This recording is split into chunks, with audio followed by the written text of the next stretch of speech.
கர்த்தருடைய வார்த்தைக்கு நேராய் நாம் கடந்து செல்லலாம். 1 சாமுவேலின் புஸ்தகம் 15ஆம் அதிகாரம் 22ஆம் வசனம்.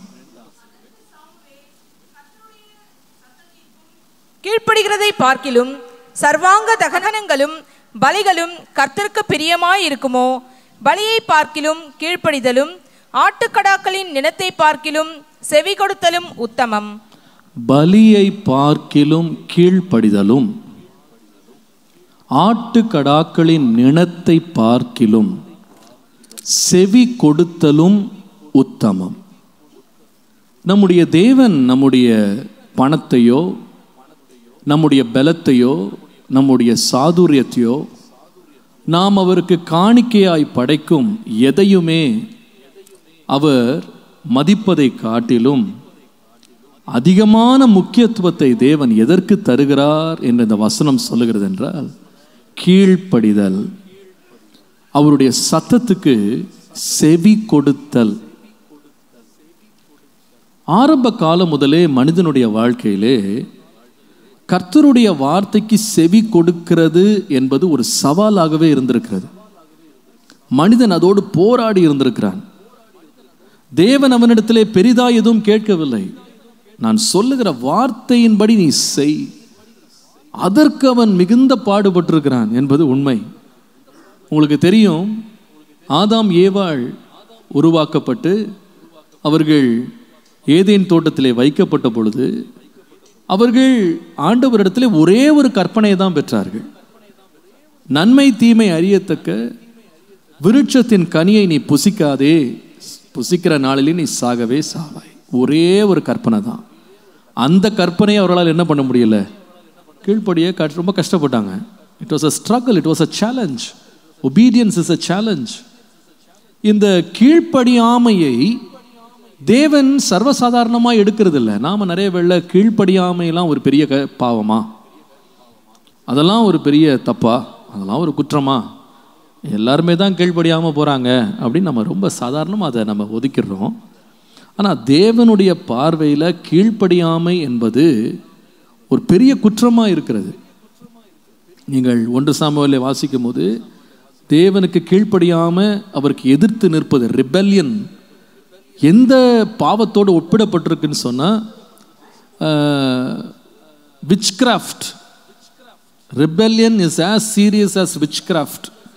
அதாவது மந்திரவாதம், விச்கிராஃப்ட் மந்திரவாதத்திற்கு ஒப்பிடப்பட்டிருக்கிறது. அவ்வளோ பெரிய கொடுமையாக ஆண்டவரை பார்க்குறாரு. தேவனுடைய வார்த்தைக்கு செவி கொடுக்கிறதை தேவன் விரும்புகிறார். தேவன் அதை விரும்புகிறார், அதை ஆசைப்படுறாரு, அதை மிக முக்கியமானதாக நம்முடைய வாழ்க்கையில் கருதுகிறார். நான் இன்னும் சொல்லுவேன், நாம் வெளியரங்கமாக கீழ்ப்படுகிறோமா இல்லையா என்பதை தேவன் பார்ப்பதை பார்க்கிலும் அதிகமாக எதை பார்க்கிறார்னா, எந்த மனநிலையோடு கீழ்ப்படுகிறோன்றதை பார்க்கிறார். நிறைய வேளை நம்ம கீழ்ப்படிஞ்சிருவோம், ஆனால் நம்முடைய மனது அந்த கீழ்ப்படிதல்ல பங்கு வகிக்காது. மனது அடக்கிட்டு வேற வழி இல்லாமல் கீழ்ப்படிவோம். தேவன் பார்க்கிறது நம்முடைய மனதளவில் நம்ம எந்த நிலையில் கீழ்ப்படுகிறோம் அப்படின்றத பார்க்குறார். ஏன்னா மனுஷன் முகத்தை பார்க்கிறான், தேவனோ இருதயத்தை ஆராய்ந்து பார்க்கிறவராக இருக்கிறார். இன்றைக்கு நான் பேச போகும் செய்தியின் தலைப்பு பேட்டர்ன் ஃபார் ஒபீடியன்ஸ். கீழ்ப்படிதலுக்கு தேவன் வைத்திருக்கும் ஒழுங்கு என்ன? எந்த விதமான கீழ்ப்படிதலை தேவன் எதிர்பார்க்கிறார்? What is the pattern for obedience? வேத வசனத்திலே எவ்வாறு நாம் கீழ்ப்படிய வேண்டும் என்று தேவன் நமக்கு கற்பிக்கிறார். இதை நம்ம இதை கவனிக்க போகிறோம். 7 காரியங்களை நான் வேதத்திலே கண்டுபிடித்தேன். The pattern of obedience in the Bible is 7-fold. இந்த 7 காரியங்களை சுருக்கமாக நாம் இன்னைக்கு தியானித்து முடிக்க போகிறோம். எப்படிப்பட்ட கீழ்ப்படிதலை தேவன் நம்மிடத்தில் எதிர்பார்க்கிறார்?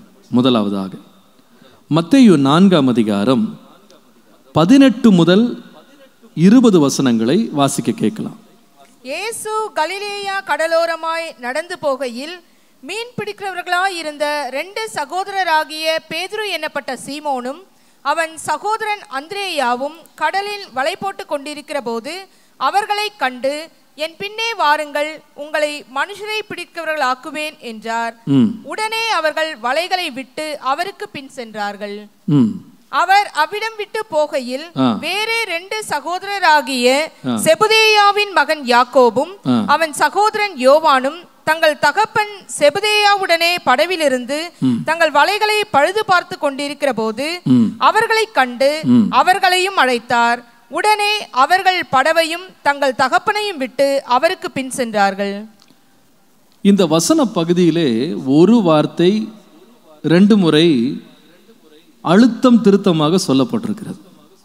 அந்த வார்த்தையை நான் குறிப்பிட விரும்புகிற வார்த்தை என்னன்னா, உடனே அவர்கள் கீழ்ப்படிந்தார்கள். உடனே. எனக்கு ரொம்ப ஆச்சரியமா இருந்துச்சு. நீங்க வாசித்தீங்கன்னா முதலாவது 18ஆம் வசனத்துல பேதுரு அந்திரேயா 2 பேரையும் ஆண்டவர் பார்க்கிறாரு. என்னை பின்பற்றி வாருங்கள் என்று சொன்னார்.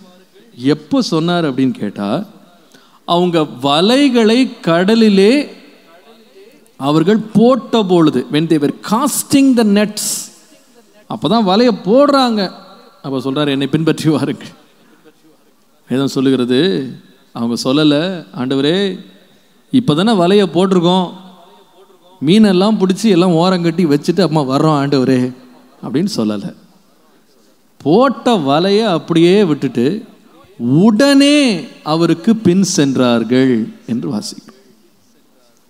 அடுத்த சம்பவம் அப்படியே வாசித்தீங்கன்னா 21 வாசிக்கும் போது, யாக்கோபு அவன் சகோதரனாகிய யோவான் தங்களுடைய தகப்பனோடு அவங்க படகுல உட்காந்துருக்காங்க.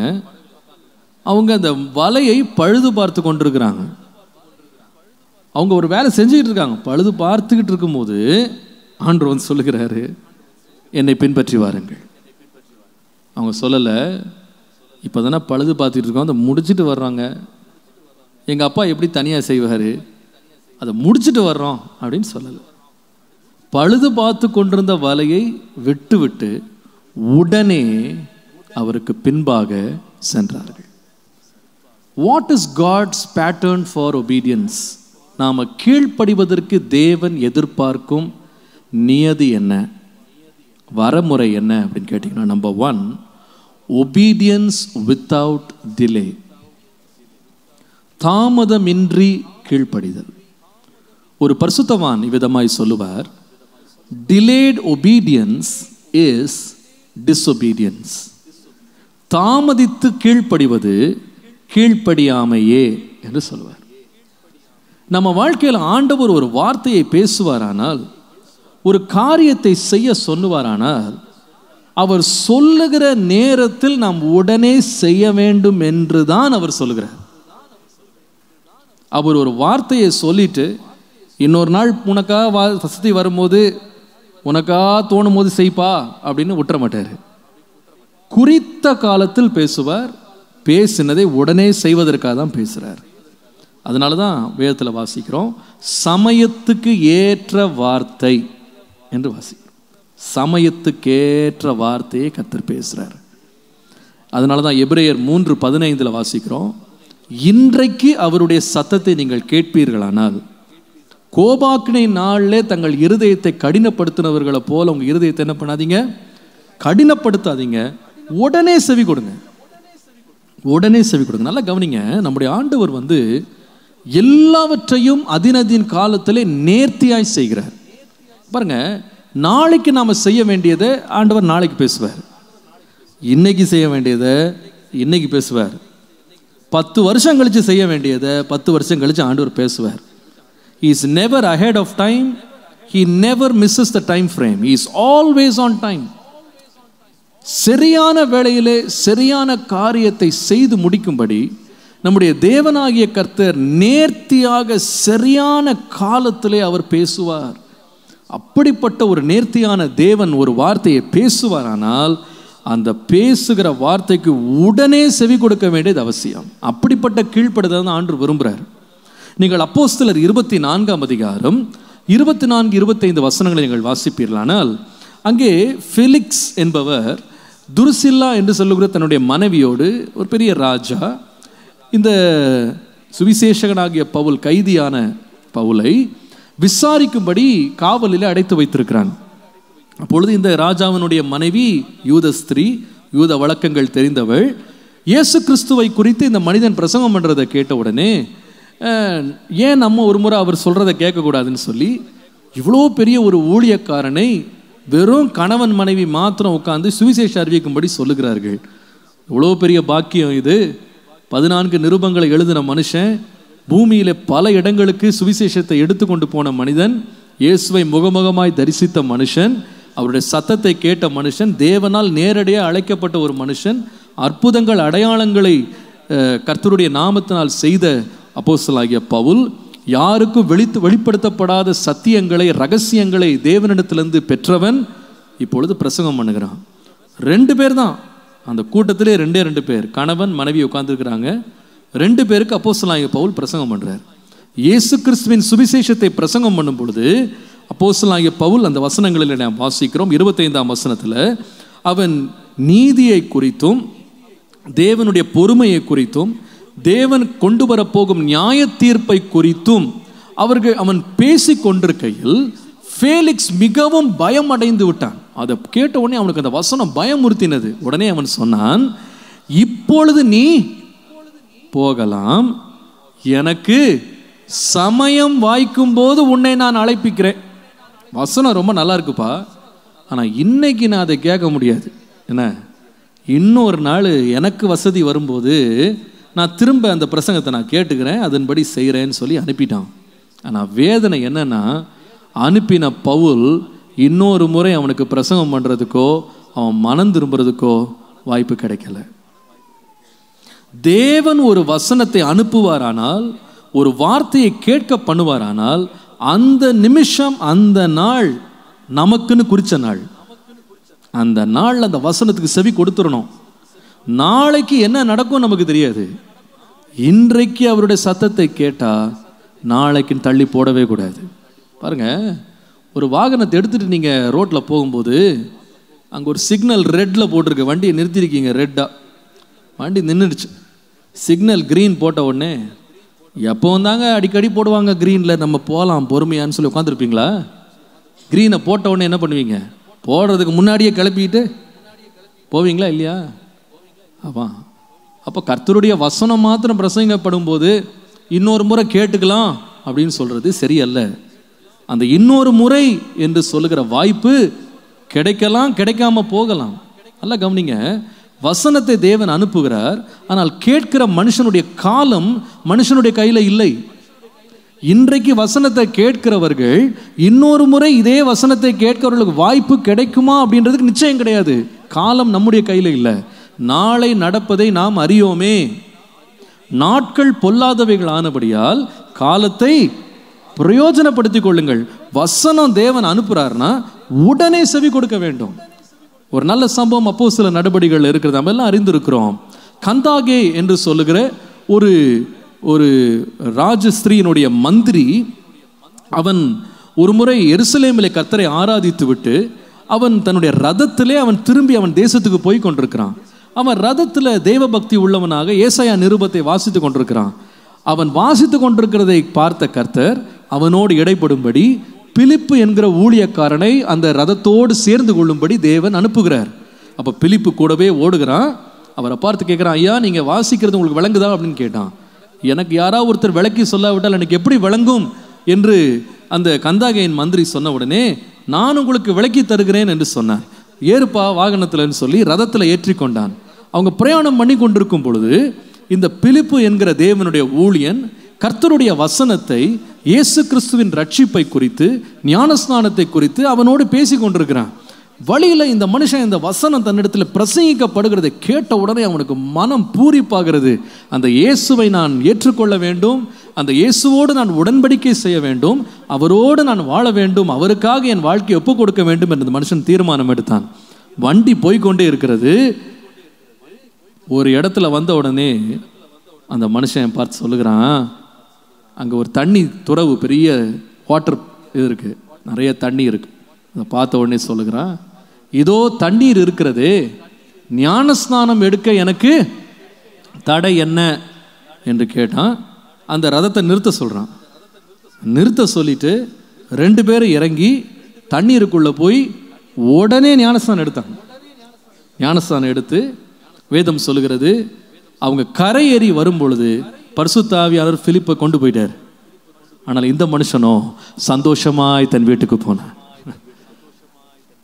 அந்த அதிகாரி சொல்லலை, தம்பி வசனம் ரொம்ப நல்லா பேசுகிறப்பா, நான் ஊருக்கு போயிட்டு லெட்டர் போடுறேன், என்ன எங்கள் ஊரில் தொட்டியெல்லாம் ரெடி பண்ணிவிட்டு நல்ல தண்ணியெல்லாம் சூடு பண்ணி ரெடி பண்ணி நல்ல வெது வெதுப்பான ஒரு பூலை ரெடி பண்ணிவிட்டு அப்புறமா உன்னை கூப்பிடுறேன், நீ எனக்கு என்ன பண்ணு, ஞானஸ்தானம் கொடு, அல்லது கொஞ்ச நாள் யோசித்து சொல்கிறேன் அப்படிலாம் சொல்லலை. இன்றைக்கு கிடைச்ச வாய்ப்பை நான் நழுவ விடக்கூடாது. இன்றைக்கு ஆண்டவர் ஒரு ஊழியக்காரனை என்னோடு பேசுறதுக்கு அனுப்பியிருந்தா இன்றைக்கே நான் கீழ்ப்படிவேன். இன்றைக்கே கீழ்ப்படிவேன். நிறைய பேர் ஆண்டவரோட வசனத்தை கேட்டுட்டு, எனக்கு 75வது பிறந்த நாளில் நான் ஞானஸ்தானம் எடுத்துருவேன் ஐயா, நீ 75வது பிறந்த நாளை பாப்பியான்னு உனக்கு தெரியாது.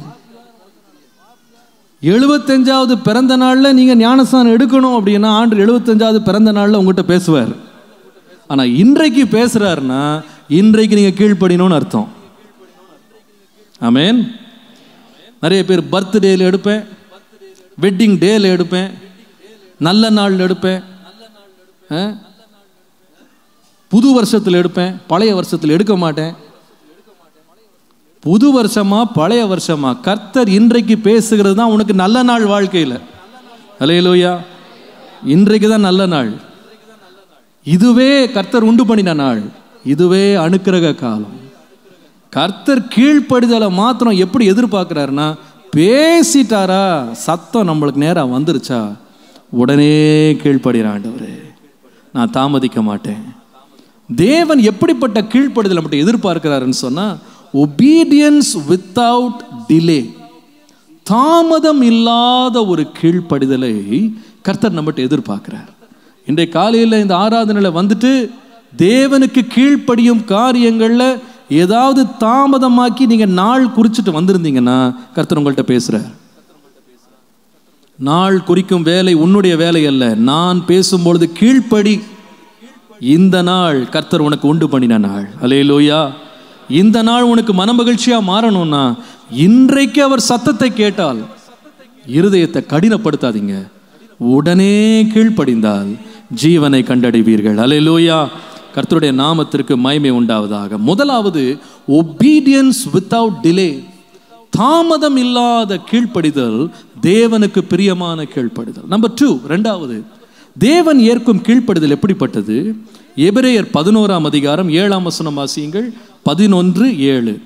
விசுவாசத்தினாலே நோவா தற்காலத்திலே காணாதவைகளை குறித்து தேவ எச்சரிப்பு பெற்று பய பக்தி உள்ளவனாகி தன் குடும்பத்தை ரட்சிப்பதற்கும் பேழையை உண்டு பண்ணினான். அதனாலே அவன் உலகம் ஆக்கினைக்குள்ளானது என்று தீர்த்து விசுவாசத்தில் உண்டான நீதிக்கு சுதந்திரவாளியானான்.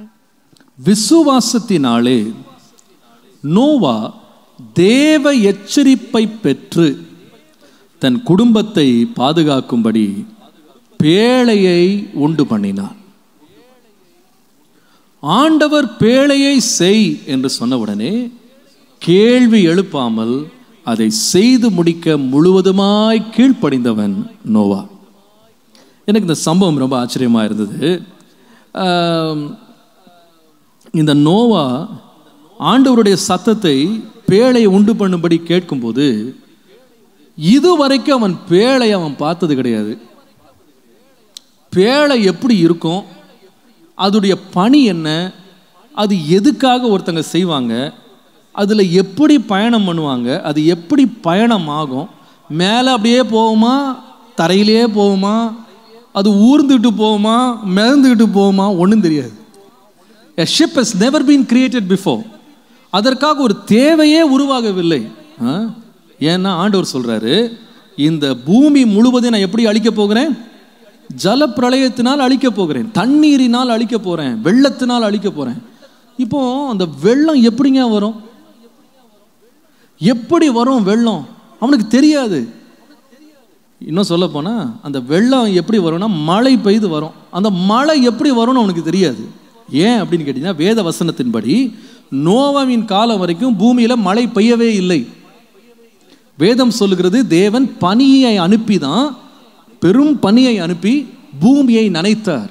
அப்போ பனியினால தான் ஜனங்கள் வந்து, அல்லது இந்த எல்லாமே வந்து தண்ணீர், வேண்டிய தாவரங்களுக்கு தண்ணீர் கிடைச்சிருக்கு. அப்போ மழையை அவங்க என்ன பண்ணதில்லை, பார்த்ததில்லை. எங்க மழையை பார்த்ததில்லை, வெள்ளத்தையும் பார்த்ததில்லை, பேழையும் பார்த்ததில்லை. ஆண்டு செய்கின்றார். எத்தனை பேர் நம்ம செய்வோம்? நம்ம முதல் கேள்வி எதுக்குன்னு கேட்போம். கரெக்டா இல்லையா? எதுக்குங்க, எதுக்கு?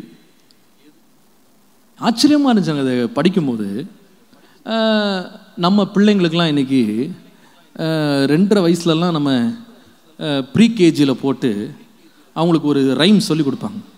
ரெயின் ரெயின், எல்லாரும் படித்து வச்சுருக்கீங்க போல இருக்கு. Rain rain go away come again another day little Johnny wants to play. Rain rain go away do not show your பரவாயில்ல face again.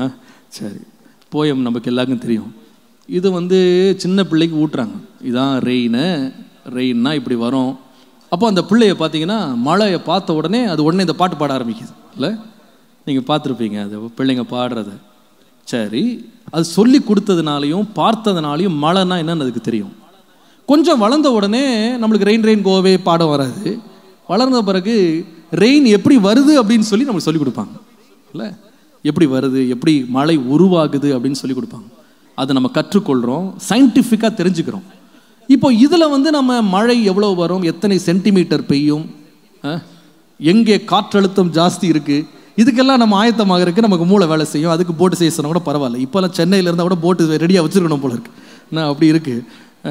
சமீபத்தில் நடந்த வெள்ளத்தை பார்க்கும்போது கார் வாங்குறோமோ இல்லையா, போட்டு வாங்கணும் போல அப்படி இருக்கு. அப்போ நம்ம இப்போ வந்து ஆண்டவர் நம்மகிட்ட, எப்பா நீ அடுத்த வருஷம் பெருவெள்ளம் வரப்போகுது, சென்னை மூழ்க போது போட்டு செய்யினா, நீங்கள் எல்லாத்தையும் விட்டுட்டு புக் பண்ண காரை கூட விற்றுட்டு என்ன பண்ணுவீங்க, போட்டை வாங்கி வச்சிருவீங்க. ஏன்னா இப்போ நம்ம மழையை பார்த்துருக்கோம், வெள்ளத்தை பார்த்துருக்கோம். ஆனால் யோசித்து பாருங்க, நோவாவின் காலத்தை அழிவே அவங்க பார்த்தது கிடையாது.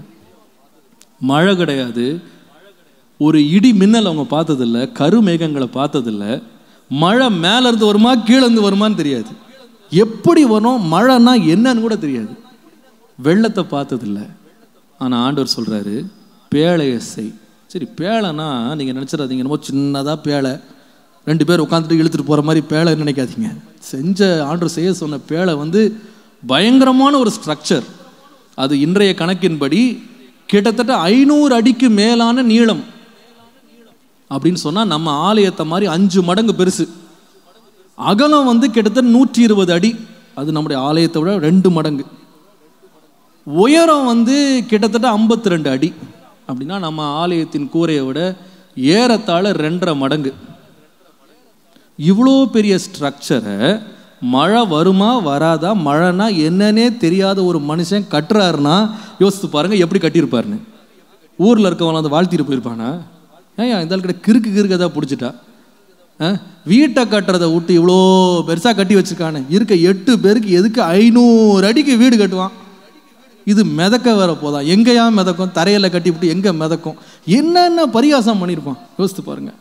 120 வருஷம் பிரசங்கம் பண்ணுறாங்க, ஒருத்தனாகவே நம்பலை, ஒருத்தனும் கீழ்படியலை. கடைசியில் 120 வருஷத்துல இவர் ரொம்ப பெரிய பாப்புலர் ஆகிட்டு இருப்பார். அதை பேழை கட்டுறாளுன்னு சொல்லியிருப்பாங்க, எல்லா இடத்துலையும் பிரபலமாயிருப்பார். ஒரு நாள் ஆண்டவர் சொல்கிறார், நீ பேழைக்குள்ளே பிரவேசிப்பா அப்படின்னா, கட்டி முடிச்ச இவ்வளோ பெரிய பேழைக்குள்ளே 8 பேர் உள்ளே போகிறாங்க. உள்ளே போகும்போது என்ன, வெளியில் இருக்கவங்களாம் என்ன மாதிரி பரிகாசம் பண்ணியிருப்பான், என்ன கிண்டல் பண்ணியிருப்பான். இதோ போராடுங்க பாடுறா பைத்தியக்காரன், அந்த ஆள் தான் பைத்தியம் பிடிச்ச, நான் பின்னாடி இருக்க பிள்ளைங்களுக்கு கூட என்ன இல்லை, ஒரு புத்தி இல்லைன்னு சொல்லியிருப்பான். ஆனால் பிள்ளைகள், மருமக்கள்மார், மனைவி எல்லாம் சேர்ந்து 8 பேரை பேழைக்குள்ளே உட்கார்றாங்க. கதவு அடைக்கப்படுகிறது. யாராவது நினச்சி பார்த்துருப்பாங்களா மழை வரும், வெள்ளம் வரும்? ஆனால் நோவா தைரியமாய் உட்கார்ந்திருந்தான். கர்த்தர் சொன்னதை நான் செய்து விட்டேன். தேவனுக்கு கீழ்ப்படிதல் என்பது நம்பர் 2, obedience without doubting. சந்தேகப்படாமல் கீழ்ப்படிவது. தேவன் ஒரு வார்த்தையை அனுப்புவாரானால் சந்தேகமில்லாமல் கீழ்ப்படிவது. தேவன் மேல் முழு நம்பிக்கையாக அவர் மேல் நம் நம்பிக்கையை வைத்து கீழ்ப்படிவது. ஏதுவில்லாத போது கீழ்ப்படிவது. கண்ணால் காணாததையும் தேவன் சொன்னால் கீழ்ப்படிவது. காதால் கேளாததையும் தேவன் சொன்னால் கீழ்ப்படிவது. மனதிலேயே தோன்றாத ஒரு காரியமாக இருந்தாலும் தேவன் சொன்னால் கீழ்ப்படிவது. ஆக சந்தேகம் இல்லாமல் தேவனுக்கு கீழ்ப்படிவது தேவனுக்கு பிரியமானது. ஹல்லேலூயா. நாம் கீழ்ப்படிவோமானால் முடிவிலே நாம் ஜீவனை கண்டடைவோம். புதிய ஏற்பாட்டிலே பேதுரு எழுதும்போது இந்த பேழை யார் என்றால் கிறிஸ்துவே. இந்த பேழை 8 பேரை ஜலத்திலிருந்து காப்பாற்றினது போல நாம் ஞானஸ்நானத்தின் மூலமாக இந்த உலகத்தின் அழிவுக்கு தப்பி நாம் பிழைக்கும்படியாக தேவன் தம்முடைய குமாரனை நமக்கு அனுப்பி அவரோடு உடன்படிக்கை செய்யும் ஞானஸ்நானத்தை தேவன் நமக்கு கொடுத்திருக்கிறார் என்று வாசிக்கிறோம். இன்னைக்கு நிறைய பேர் கேள்வி கேட்குறாங்க, ஞானஸ்நானம் அவசியமா? ஞானஸ்நானம் தேவையா? ஞானஸ்நானம் எடுக்காட்டி ஆண்டவன் நரகத்திலேயே போட்டுருவாரு? இதெல்லாம் கேள்வி எழுப்புறாங்க. ஏன்னா நம்ம இன்னும் நரகத்தை பார்க்கல, நம்ம போக போகிற பரலோகத்தையும் நம்ம இன்னும் பார்க்கல. அதனால் அதெல்லாம் வராதுங்க. அதெல்லாம் அந்த காலம் அப்போஸ்தலர் காலத்தில் ஞானஸ்நானம் எடுத்தாங்க, இப்போல்லாம் எடுக்க வேண்டியதில்லை. நோவாட்ட ஆண்டவர் பேழையை கட்ட சொல்லிட்டு எப்படி வேணா கட்டுப்பா அப்படின்னு சொல்லலை, கரெக்டாக அதுக்கு அளவு கொடுத்தார். இத்தனை அடி நீளம், இத்தனை அடி அகலம், இத்தனை அடி உயரம், இந்த மரம். அவன் அப்படியே செய்தான். இன்றைக்கு அநேகர் ஞானஸ்நான சத்தியத்தையே புரட்டி இருக்கிறார்கள். அது ரொம்ப வேதனைக்குரியது. ஆண்டவர் வேதத்திலே எங்கே நீங்கள் வாசித்தாலும் ஞானஸ்நானம் தண்ணீரிலே முழுகி ஞானஸ்நானம் எடுக்கிறது தான் வேதம் நமக்கு சொல்லுகிறது. பிதா குமாரன் பரிசுத்தாவியின் நாமத்தினாலே அவளுக்கு ஞானஸ்நானம் கொடுங்கள். கந்தாகையின் மந்திரி தண்ணீர் இருக்கிறதை கண்டு தண்ணீருக்கு போய் ஞானஸ்நானம் எடுத்தான். ஏங்க, பிரயாணம் பண்ற ஒரு மனுஷன் கையில் ஒரு சொம்பு தண்ணி இருக்காதா? தெளிப்பு ஞானஸ்நானம் உண்மையா இருக்குமானா அந்த கந்தாக மந்திரி சொல்லியிருக்கலாம், எப்பா என் கையில் கொஞ்சம் தண்ணி இருக்கும், தலைமையில கொஞ்சம் தெளிச்சுட்டு போப்பான்னு சொல்லியிருக்கலாமா? சொல்லியிருக்க முடியாதா? இப்போ ஏன் அவன் வண்டியை விட்டு இறங்கி போறான்? ஏன் யோவான் யோர்தான் நதியில் போய் ஞானஸ்நானம் கொடுக்கணும்? ஏங்க, தண்ணி தெளிக்கிறதுக்கு நதியா வேணும்? ஒரு குடம் தண்ணி போதாது. எனக்கு தெரிஞ்ச வரைக்கும் இந்த முழு சபைக்கு ஞானஸ்நானம் கொடுக்க ஒரு குடம் தண்ணி போதும். அது கொஞ்சம் எக்கனாமிக்காக பண்ணால் அரை குடம் தண்ணியே போதும். முக்கியம் அப்படி சும்மா அப்படி நினச்சா போதும், ஒரு கப்பு தண்ணியே போதும்னு நினைக்கிறேன். இல்லை, அப்போ எதுக்கு நதியில் போய் ஞானஸ்நானம்னு சொல்கிறாரு? இயேசு தண்ணீரை விட்டு வெளியே வந்த பொழுது பரிசுத்தாவியானவர் தென்பட்டார். அப்போ ஆண்டவர் தெளிவாக சொல்கிறாரு, முழுகி ஞானஸ்நானம் எடுக்கணும். ஆனால் சிலர் அது தேவையில்லை. நோவா அப்படி சொல்லலை. எதுக்கு 500 அடி? ஒருத்தனும் ரட்சிக்கப்பட மாட்டான், 8 பேர் உட்கார்றதுக்கு எதுக்கு இவ்வளோ பெரிய படகு? சொல்லலை. 512 அடினா 512 அடி செய்ப்பா. கோஃபேர் மரம்னா கோஃபேர் மரம் தான். உயரம் இவ்வளோ உயரம்னா அவ்வளோதான் உயரம், அகலம் இவ்வளோனா அவ்வளோதான் அகலம். ஏன்? கர்த்தர் சொன்னார், அவர் சொன்னதை செய்வேன். ஒரு ஃப்ளாகை வச்சுக்கிட்டு ஃப்ளாகு கீழே போகிறதெல்லாம் ஞானஸ்நானம் ஒரு உபதேசம் இருக்கு. ஃப்ளாக் ஒரு கொடியை வச்சுட்டு கொடிக்கு கீழே போய் நடந்தீங்கன்னா ஞானஸ்நானம். பைபிளில் அப்படி போடலை.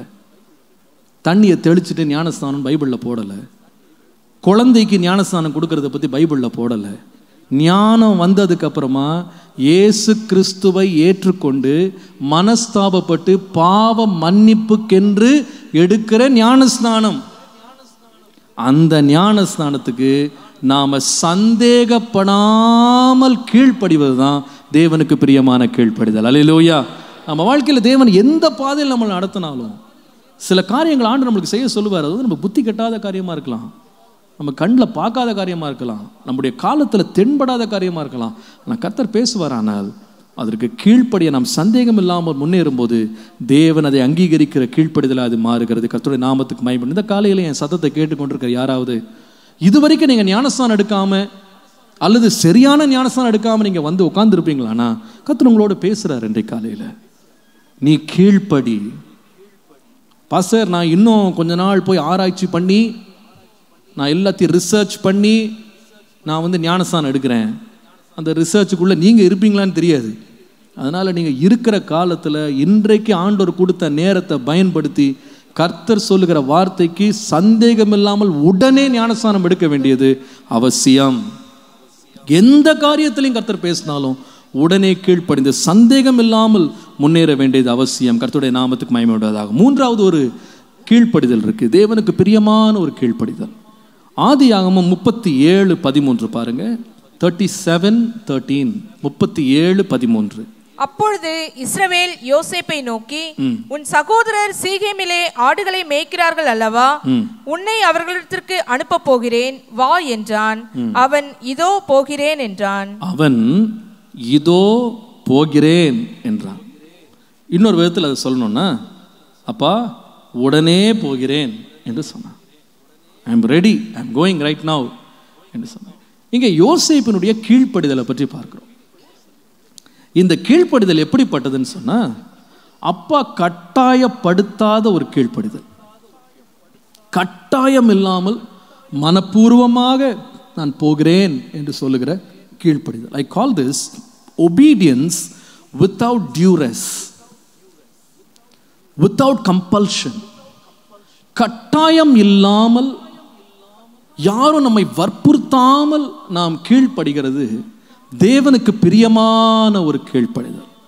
obedience without duress, கட்டாயம் இல்லாமல் கீழ்ப்படுகிற ஒரு கீழ்ப்படிதல். உங்களுக்கு இந்த சம்பவம் உங்களுக்கு நல்லா தெரியும். யோசேப்பு வந்து அப்பா சொல்றாரு, யாருக்கு போய் சாப்பாடு கொடுத்துட்டு வா, உன்னுடைய சகோதரர்கள், சகோதரனா மூத்த சகோதரர்கள் 10 பேர் உட்காந்துருக்காங்க, அதுவும் வீட்டில் இல்லை, அவங்க பக்கத்தில் இல்லை, தூரமாக இருக்கிறாங்க, அவர்களுக்கு போய் சாப்பாடு கொடுன்றார். இது வந்து யோசேப்புக்கு ரொம்ப சவாலான ஒரு காரியம். ஏன்னா இந்த 10 பேரும் வந்து யோசேப்பை நேசிக்கிறவர்கள் கிடையாது. 10 பேரும் இவனுக்கு தீங்கு செய்யறதுக்காக ஆயத்தமாக இருக்கிறாங்க. சரி, ஏன் அவங்க தீங்கு செய்யறதுக்கு எரிச்சல் அடைஞ்சாங்க, கோபம் அடைஞ்சாங்கன்னா, குறைந்தது 3 காரணங்களை வேதத்தில் வாசிக்கலாம். ஒன்று, இவன் வந்து தகப்பனால் அதிகமாக நேசிக்கப்பட்டான், பலவரன் அங்கி அவனுக்கு கொடுக்கப்பட்டது. அதை பார்க்கும் போதெல்லாம் இவங்களுக்கு ஒரு எரிச்சல், அப்பா நம்மளை விட இவனை அதிகமாக நேசிக்கிறார், அதனால பொறாமை கொண்டார்கள். 2வது, இவன் மேலே எரிச்சல் கொள்வதற்கு காரணம் என்னன்னா, இவர்கள் 10 பேர் செய்கிற எல்லா தவறுகளை இவன் போய் அப்பாட்ட போய் அடிக்கடி சொல்லிட்டு வந்தான்.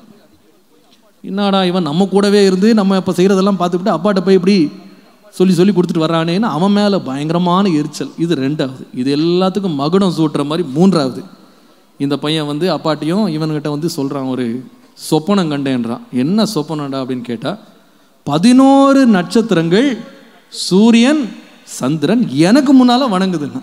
உடனே அவனுக்கு கணக்கு போட, 11 நட்சத்திரம்னா யார், வீட்டில் இருக்குது 12 பிள்ளை, சூரியன் சந்திரனா அப்பா அம்மா, அப்போ நம்ம எல்லாம் இவன் முன்னாடி போய் வணங்க போகிறோமா, இவனுக்கு ஆசையாக பாரு. அப்போ உடனே வந்து அவனை பயங்கரமாக எதிர்த்து பேசுகிறான். நீ எங்கள் மேலே துரைத்தனம் பண்ணுவாயோ, எங்கள் மேலே ஆளுகை செய்வாயோ அப்படின்னு சொல்லி அவன்கிட்ட கடிந்து கொண்டு எரிச்சலோடு பேசுகிறாங்க.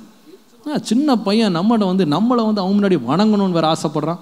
இது வேறு சொப்பனம் கண்டேன். ஏற்கனவே எரிச்சலில் அவனுக்கு இருக்கானுங்க, இந்த எரிச்சல் இன்னும் கூடி போச்சு. அப்போ சமயம் பார்த்துட்டே இருக்காங்க. இது நல்லா இவனுக்கு தெரியும், இவருடைய எரிச்சல், இவருடைய கோபம் நல்லா தெரியும். அப்பா ஒரு ராத்திரி வேளையில் சொல்கிறாரு, இந்த 10 பயலுக்கு என்ன பண்ணணுமா, சாப்பாடு எடுத்துகிட்டு போன்றாரு.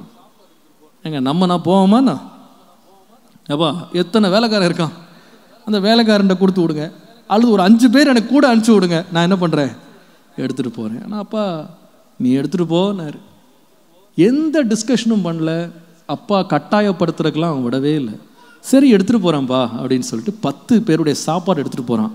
அப்பா சொல்கிறார், சீகேமில் இருக்கிறாங்க அவங்க, நீ போ அங்கே எடுத்துகிட்டு போகணும். அங்கே போனால், சீகேமுக்கு போனால் ஆள் அங்கே இல்லை. அங்கே எல்லோரும் சொல்கிறாங்க, இங்கே சீகேமில் இல்லைங்க, அவங்க இப்படிலாம் பேசிக்கிட்டாங்க, வேறு இடத்துக்கு அவங்க தள்ளி போகிற மாதிரி பேசிக்கிட்டாங்க, எல்லாம் காலி பண்ணி போயிட்டாங்கன்னு. நம்மளாக இருந்தால் என்ன பண்ணிருப்போம் தெரியுமா, பாரு கர்த்தர் எப்படியோ நம்ம பெரிய தீங்குலேருந்து காப்பாற்றினார் அப்படின்னு இப்போ பெட்டி படிக்கையோட திருப்பி என்ன பண்ணிட்டு போனார், வீட்டுக்கு வந்திருப்போம், ஆளுங்களை காணோம்பா அப்படின்ட்டு வந்திருப்போம். ஆனால் அந்த பையனை பார்த்தீங்கன்னா, அப்பா சொன்ன வேலையை நான் செஞ்சு முடிக்கணும், அவர் சொன்னதுக்கு கீழ்ப்படியணும்னு சொல்லி அந்த சாப்பாடை கொடுத்து முடிக்கிற வரைக்கும் அவன் திரும்பி வர மாட்டேன்னு அடுத்த ஊருக்கு கிளம்பி போகிறான் சாப்பாடு எடுத்துட்டு. அங்கே போனால் தூரத்திலே அவனை கண்டு, இதோ சொப்பனக்காரன் வருகிறான், அவனை நாம் பிடித்து கட்டி என்ன பண்ணுவோன்னா அவனை கொன்று போடுவோம் பாருங்கள், அவன் திட்டம் போடுறான். இது தெரியாமல் இந்த பையன் போகிறான். பக்கத்தில் போனோடனே சாப்பாடை வாங்கி கொண்டு கையும் காலையும் கட்டி பால் எடுத்த கிணறுல போட்டு, நீங்கள் கடைசியில் பார்த்தீங்கன்னா காசுக்கு அவனை விற்று போட்டார்கள். அடுத்த 17 ஆண்டுகள் அவன் கண்ணீர் வடிக்க வேண்டியிருந்தது. அவனுடைய தனிமை, அவனுடைய உபத்திரவம் வார்த்தைகளால் சொல்ல முடியாது. அடிமையாக மாறுகிறான் அந்நிய தேசத்தில். உண்மையாக எஜமானுக்கு வேலை செய்து அவமானத்தை பங்காக வைத்து நிர்வாணமாய் அவன் தெருவிலே ஓட நேருகிறது. அங்கே போய் ஒரு சிறைச்சாலையில் போய் அவதிப்படுகிறான், மறக்கப்படுகிறான், இந்த நிலையில தள்ளப்படுறான். கொஞ்சம் திரும்பி பார்த்தா நிச்சயமா நம்மளா இருந்தா யாரை தான் மெயின் மாஸ்டர் ஸ்ட்ரோக்கா பிடிச்சிருப்போம்னா, எல்லாம் யார் பண்ண வேலை? எங்க அப்பா பண்ண வேலை. அவருக்கு ஏதாவது கொஞ்சம் அறிவு இருந்திருந்தா என்ன தனியாக என்ன பண்ணிக்க மாட்டாரு, அனுப்பியிருக்க மாட்டார். ஆனால் இவன் ஒரு வார்த்தை முறுமுறுக்கல பாருங்க. 17 years of pain, 17 வருஷம் அவனுக்கு வேதனை இருந்தாலும் தகப்பனுடைய வார்த்தைக்கு சொல் கேட்டு நடந்த ஒரு பையனாக முறுமுறுப்பு இல்லாமல் வாழ்ந்தான். எனக்கு ரொம்ப ஆச்சரியம் என்னன்னா, 30 வயதுல தேவன் அவனை பார்வோனுக்கு முன்பாக கொண்டு போய் நிறுத்துறாரு. அவனுக்கு ராஜ முடி சூடப்படுகிறது, ராஜாவினுடைய 2வது ரதம் கொடுக்கப்படுகிறது, அவனுக்கு எல்லா அதிகாரம் கொடுக்கப்படுகிறது. கொஞ்ச நாள்ல சகோதரர்கள் வந்து அடைகிறார்கள், இவன் முன்னாடி மண்டியிடுகிறார்கள். அவனை கண்டுபிடிச்சு பின்பு உறவுகள் சீரடைகிறது. அப்பொழுது அவன் உடனே அவனுடைய சகோதரர்கிட்ட கேட்ட கேள்வி என்ன தெரியுமா? அப்பா எப்படி இருக்கிறார்? யாரு? எந்த அப்பா? நம்மளை இவ்வளவு பிரச்சனைக்குள்ளாக்குனாரு, அந்த ஆள் உயிரோடு இருக்காரா? அப்படி கேட்கல. என்ன கேட்டா தெரியுமா? அப்பா எப்படி இருக்கார்? அப்பா உயிரோடு இருக்கிறாருன்னு சொன்ன உடனே அவனுக்கு அவ்வளோ மகிழ்ச்சிங்க. மகிழ்ந்து தகப்பன் தன்னோடு இருக்கும்படி வாகனங்களை அனுப்பி அவரை திரும்ப தன்னோடு சேர்த்து கொண்டான். அவனுடைய கீழ்ப்படிதலை பாருங்க. இந்த கீழ்ப்படிதல் எப்படிப்பட்டதுன்னா, கட்டாயம் இல்லாத கீழ்ப்படிதல், வற்புறுத்தல் இல்லாத கீழ்ப்படிதல். நான் சொல்லுவேன், இது தேவனுக்கு ரொம்ப பிரியமானது. ஹல்லேலூயா. சில வேளையில் நம்ம பெற்றோருக்கு கீழ்ப்படுகிற கீழ்ப்படிதல் சிலர் வற்புறுத்தப்படுகிற ஒரு கீழ்ப்படிதலாய் மாறிவிடுகிறது. அது ரொம்ப வேதனை.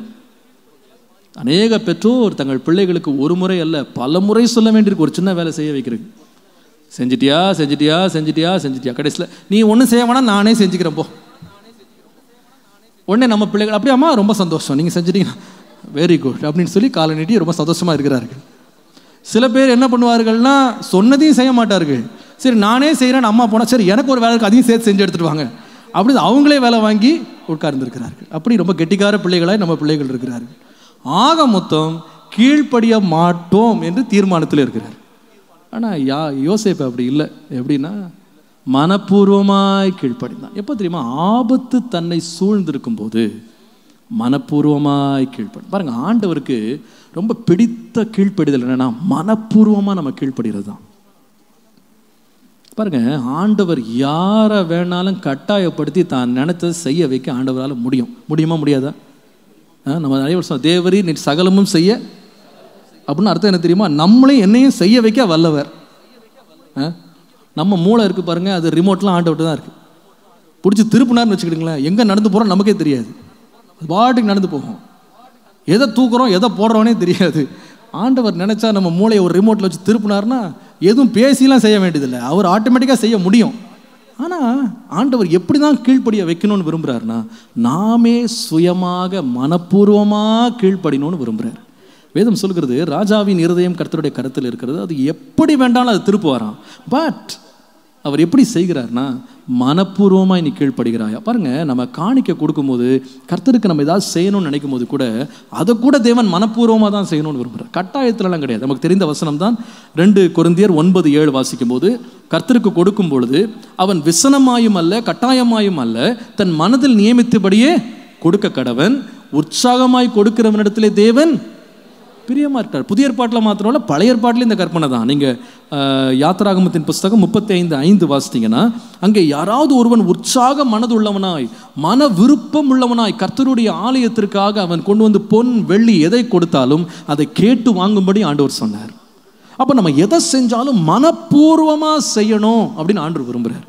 விரும்பி செய்ய வேண்டும். அதனால தான் பாருங்க, தாவீது தன்னுடைய மகனாகிய சாலமோன் இடத்துல பேசும் பொழுது 1 நாளாகமம் 28:9 தன்னுடைய மரணத்துக்கு முன்பாக தன்னுடைய மகனாகிய சாலமோனை பார்த்து 28:9 இந்த வசனத்தை நீங்க வாசிக்கலாம். அவன் தாவீது சொல்லுகிறத பாருங்க.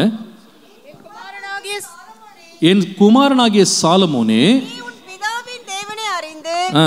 அவரை உத்தம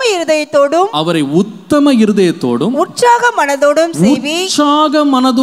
நீ சேவிப்பா. சும்மா சேவிக்காத, உற்சாக மனதோடு சேவி. ஏன்?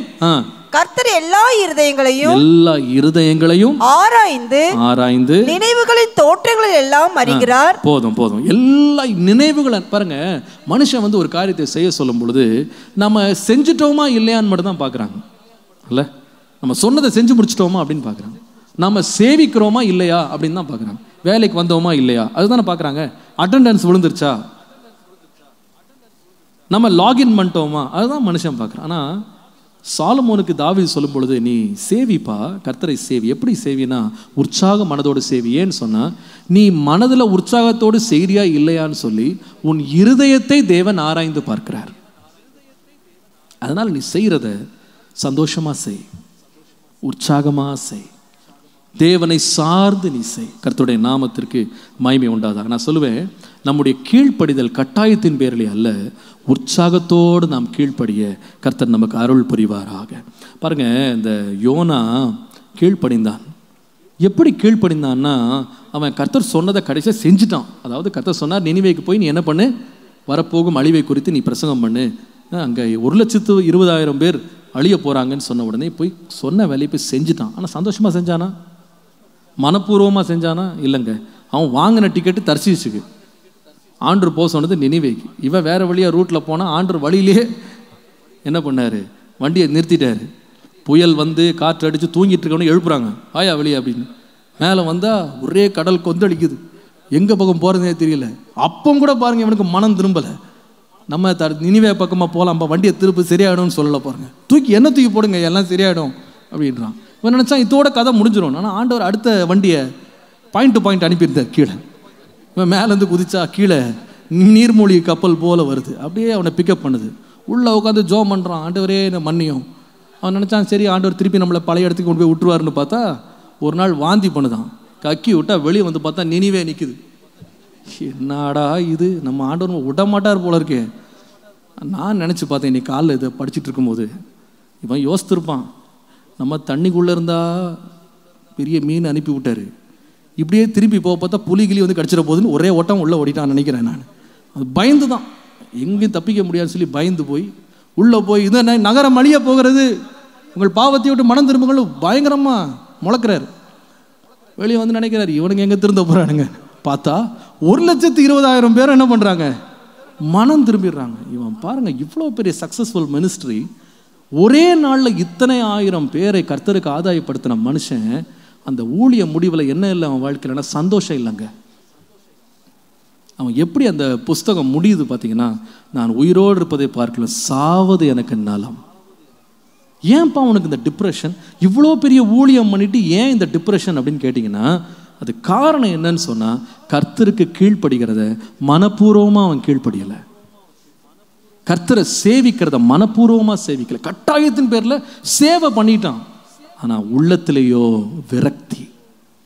நிறைய பேர் பாருங்க, ஆலயத்துக்கு வர்றாங்க, அவங்க ஆராதனையில் பங்கு கொள்கிறாங்க, அந்த சடங்காச்சாரத்துலலாம் அவங்க பங்கெடுக்கிறாங்க. ஆனால் ஆராதனை முடிஞ்சு வெளியே போகும்போது நிறைய பேர் பார்த்தீங்கன்னா அவங்க அந்த சந்தோஷமாகவோ ஒரு மகிழ்ச்சியாகவோ நிறைவாகவோ ஒரு திருப்தியோடு போகிறது கிடையாது. அந்த டிப்ரெஷன்லாம் போகிறாங்க. ஏன் அப்படின்னு கேட்டிங்கன்னா, அவங்க சர்ச்சுக்கு வந்ததும் கடமைக்கு தான், ஆராய்ச்சதும் கடமைக்கு தான், எப்படா முடிப்பாங்கன்னு தான் காத்துட்ருக்காங்களே தவிர என்ன இன்னைக்கு கர்த்தர் நம்மோடு பேச போகிறாரு, எப்படி நம்மளை உயிர்ப்பிக்க போகிறாரு, அதை பற்றி கவலை இல்லை. அப்போ நம்மளுக்கு எப்படி இருக்கும்னா, என்ன தான் நம்ம ஆராதனை 3 மணி நேரம் உட்காந்தாலும் வெளியே போகும்போது விரக்தி தான் மிஞ்சும். இந்த யோனாவை போல நம்ம பணியை முடிச்சிருக்கலாம், நம்ம சொன்ன வேலையை செஞ்சு முடிச்சிருக்கலாம், ஆனால் மகிழ்ச்சியோ திருப்தியோ அதில் ஒரு பரவசமோ இருக்கவே இருக்காது. ஆனால் எப்படி நாம் கர்த்தரை சேவிக்கணும்னு கர்த்தர் விரும்புகிறாருன்னா, உற்சாக மனதோடு நீ அவருக்கு சேவி. கர்த்தருக்கு கீழ்ப்படுகிறத மனப்பூர்வமாய் கீழ்ப்படிப்பா, முழு உள்ளத்தோடு நீ கீழ்ப்படி, கட்டாயத்தினால கீழ்ப்படிக்காத.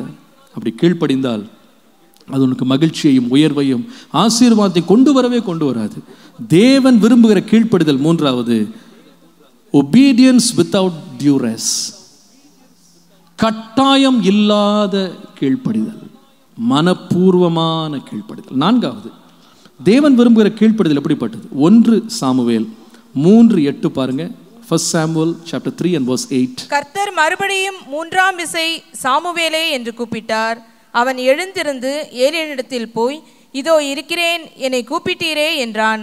அப்பொழுது கர்த்தர் பிள்ளையாண்டானை கூப்பிடுகிறார் என்று ஏலி அறிந்து சாமுவேலை நோக்கி, நீ போய் படுத்துக்கொள், உன்னை கூப்பிட்டால் அப்பொழுது நீ, கர்த்தாவே சொல்லும், அடியேன் கேட்கிறேன் என்று சொல் என்றான். சாமுவேல் போய் தன்னுடைய ஸ்தானத்திலே படுத்துக்கொண்டான். கர்த்தருடைய நாமத்துக்கு மகிமை உண்டாவதாக. இந்த சம்பவம் நமக்கு எல்லாருக்கும் சின்ன வயதுலேருந்து நம்ம எல்லாம் கேட்ட ஒரு சம்பவம். இங்கே ஒரு பிள்ளையினுடைய கீழ்ப்படிதலை பற்றி பார்க்கிறோம். அவன் பேர் சாமுவேல். அவன் ஒரு சின்ன பிள்ளையாண்டான். பால் மறந்த பிள்ளையாக கர்த்தருடைய ஆலயத்தில் கொண்டு விடப்பட்டவன். அவன் இன்னும் கர்த்தரை அறியவும் இல்லை. ஆனால் அந்த ஏலி என்கிற ஆசாரியனுக்கு ஊழியம் செய்து பணிவிடை செய்கிறவனாக இருக்கிறான். ஒரு ராத்திரி பிள்ளை நல்லா தூங்கிட்டு இருக்கான். சத்தம் கேட்குது, சாமுவேலே சாமுவேலே அப்படின்னு கேட்கு. எழும்புறான். நேராக அவங்க ஆசாரியன், வயசான தாத்தா அவர் படுத்திருக்காரு, அவர்கிட்ட போய் எழுப்பி, என்னை கூப்பிட்டீங்களான்னு கேட்குறான். நான் கூப்பிடலையப்பா உன்னை. நான் எப்பவுமே நினச்சேன், இந்த சிறு பிள்ளைங்க மாத்திரம் பாருங்கள் சத்தத்தை கரெக்டாக தெரிஞ்சு வச்சுருப்பாங்கல்ல. அப்பா கூப்பிட்றாரா அம்மா கூப்பிட்றாரா என்ன சத்தம். பிள்ளைங்க சிலவில் பார்த்தீங்கன்னா அப்பா வர்ற பைக்கு சத்தத்தை கரெக்டாக சொல்லுவாங்க இல்லை, கரெக்டாக தெரியும் அவங்களுக்கு. இது இன்னும் இந்த மூவ்மெண்ட்ஸ் அவ்வளோ அழகாக அதை நோட்டீஸ் பண்ணுவோம். நான் நினைக்கிறேன் ஆண்டவர் வந்து இந்த தாத்தா வாய்ஸ்லேயே பேசினாரோ என்னமோ தெரியல. அதனால தான் இன்றைக்கூட நம்ம ட்ராமாலலாம் ஆண்டவர் பேசணும், ஆண்டவர் அப்படி பேசுவாங்க, பார்த்துருக்கீங்களா? ஒருவேளை இதுலேருந்து தான் எடுத்தாங்களோ தெரியல. அப்போ இந்த பையனுக்கு சத்தம் கேட்ட உடனே தாத்தா கூப்பிட்றாருன்னு தான் அவனுக்கு உடனே மனசில் தோண்டிடும். உடனே போய் தாத்தாவை எழுப்புறான். தூங்குற பிள்ளை எழுப்புறது ரொம்ப கஷ்டம். ஆனாலும் எழும்பி இவன் போகிறான். நல்ல பையன். ஒரு முறை போனான், திருப்பி வந்து படுத்துக்கிட்டான். திருப்பி சாமுவேலே சாமுவேலே, ஆண்டவா தூங்க விட மாட்டார் போல இருக்கே அப்படின்ட்டு அவன் சொல்லாமல் எழும்பி திரும்ப போகிறான். என்ன தாத்தா கூப்பிட்டீங்களா? இல்லையாப்பா உன்னை கூப்பிடவே இல்லையே. வந்து படுத்துருக்கான். நம்ம ஆளுங்களை யாராவது ஒருத்தர் நம்மளாக இருந்திருந்தா, இந்த ஆளுக்கு என்ன பிரச்சனை, வயசான காலத்தில் ராத்திரியில் என்ன பேசணும்னு கூட தெரியாமல் எதையா உளறிட்டு இருக்காரு அப்படின்னு நினச்சி திருப்பி தூங்கலாம். நல்லா தூக்கத்தை இழுக்கும்போது சாமுவேலே சாமுவேலே, ஐயோ யோயோ என்ன இது தொல்லை தீர அது போல இருக்கே. 2 முறை கூப்பிட்டதுக்கு மரியாதைக்கு போயாச்சு, இனி என்ன வேணாம் போவேணான்னு சொல்லி தள்ளி இருந்த பெட்ஷீட்டை நல்லா தலைமையில தூக்கி போத்திக்கிட்டு நல்லா திருப்பி உறக்கத்துக்கு அவன் போல. 3rd time same voice same word, அதே வார்த்தை அதே குரல். he goes to the same person again. அதே ஆள் இடத்துல திரும்பி போனான். எனக்கு ரொம்ப ஆச்சரியமாச்சு இந்த பிள்ளையினுடைய கீழ்ப்படிதல். ராத்திரி நேரம் தூங்குற நேரம் கூப்பிட்டா கூட தட்டி கழிக்காமல் வந்து கீழ்ப்படிந்தான். எனக்கு ரொம்ப ஆச்சரியமா இருந்துச்சு. I put a title to this, obedience without distress. மன சஞ்சலப்படாமல் கீழ்ப்படிவது. obedience without distress, மன சஞ்சலப்படாமல் கீழ்ப்படிவது. 3 முறை ஒரே சத்தம், ஒரே குரல், ஒரே வார்த்தை, போனதும் ஒரே ஆளிடத்திலே. ஆனால் 3 முறையும் முகம் கோணாமல், என்னை கூப்பிட்டீர்களா, நான் என்ன செய்யணும்? எனக்கு ரொம்ப சந்தோஷம். பாருங்கள், இந்த பையன் ஆண்டவர் முதல் முறையை கூப்பிட்டு தன்னை இன்ட்ரடியூஸ் பண்ணியிருக்கலாம் இல்லை? எல்லா இடத்துலையும் அப்படி தான் நீங்கள் பார்க்குறீங்க. மோசேயை கர்த்தர் கூப்பிட்டார், மோசே மோசேன்னு கூப்பிட்டார். யார் நம்ம எட்டி பார்க்கும்போது நான் இருக்கிறவராகவே தன்னை இன்ட்ரடியூஸ் பண்ணார் இல்லை? அதே போல் நீங்கள் பவுலை பார்த்தீங்கன்னா சடுதி ஒளியில் மேலேருந்து வந்து கீழே விழுந்துட்டான். வெளிச்சத்தில் கண்ணெல்லாம் குருடாகி போச்சு. நீர் யார் அப்படின்னு கேட்டான். நீ துன்பப்படுத்துகிற இயேசு கிளியராக தன்னை சொன்னார். ஆனால் இந்த இடத்துல தான் பேரே ஆண்டவர் சொல்லலை, வெறும் சாமுவேலே சாமுவேலே. அப்போ ஆண்டவர் எதுக்கு காத்திருந்தார்னா, இந்த பிள்ளை உண்மையாக கீழ்ப்படிவானா, நம்ம சத்தத்துக்கு செவி கொடுப்பானா அப்படி. 3வது முறை மாத்திரம் அந்த பிள்ளை அங்கே போலன்னு வச்சுருந்துருக்கலேன், அன்றைக்கு ராத்திரி கர்த்தர் அவனுக்கு வைத்திருந்த தரிசனத்தை அவன் பெற்றிருக்கவே மாட்டான். அந்த அழைப்பை பெற்றிருக்க மாட்டான். அவனுடைய முகங்கோணாத தொடர்ந்த கீழ்ப்படிதல் இஸ்ரவேலிலே ஒரு பெரிய தீர்க்கதரிசியை அவனை மாற்றினது. ஹல்லேலூயா. ராஜாக்களை அபிஷேகம் பண்ணுகிறவனாய் மாற்றினது. அன்பான பிள்ளைகளுக்கு நான் சொல்லுவேன், சில தடவை நம்ம சத்தம் வந்து அப்பாவுடைய சத்தம் மாதிரி தான் இருக்கும். ஆனால் உங்களுக்கு தெரியாது, அந்த சத்தத்திற்கு பின்பாக தேவனுடைய வார்த்தை இருக்கும். ஒரு பரிசுத்தவானுக்கு நீங்கள் பிள்ளையா பிறந்திருந்தா அவங்க சத்தத்தை கேட்குறதுக்கு நீங்கள் முகம் கோணவே கோணாதீங்க. சில வேளை அவங்க சாதாரணமாக பேசுகிற வார்த்தைகள் உங்களுக்கு நேராக தீர்க்க தரிசனமாக இருக்கும். அவங்க சொல்லுகிற காரியங்கள் உங்களை வழிகாட்டும் என்பதில் சந்தேகமே இல்லை.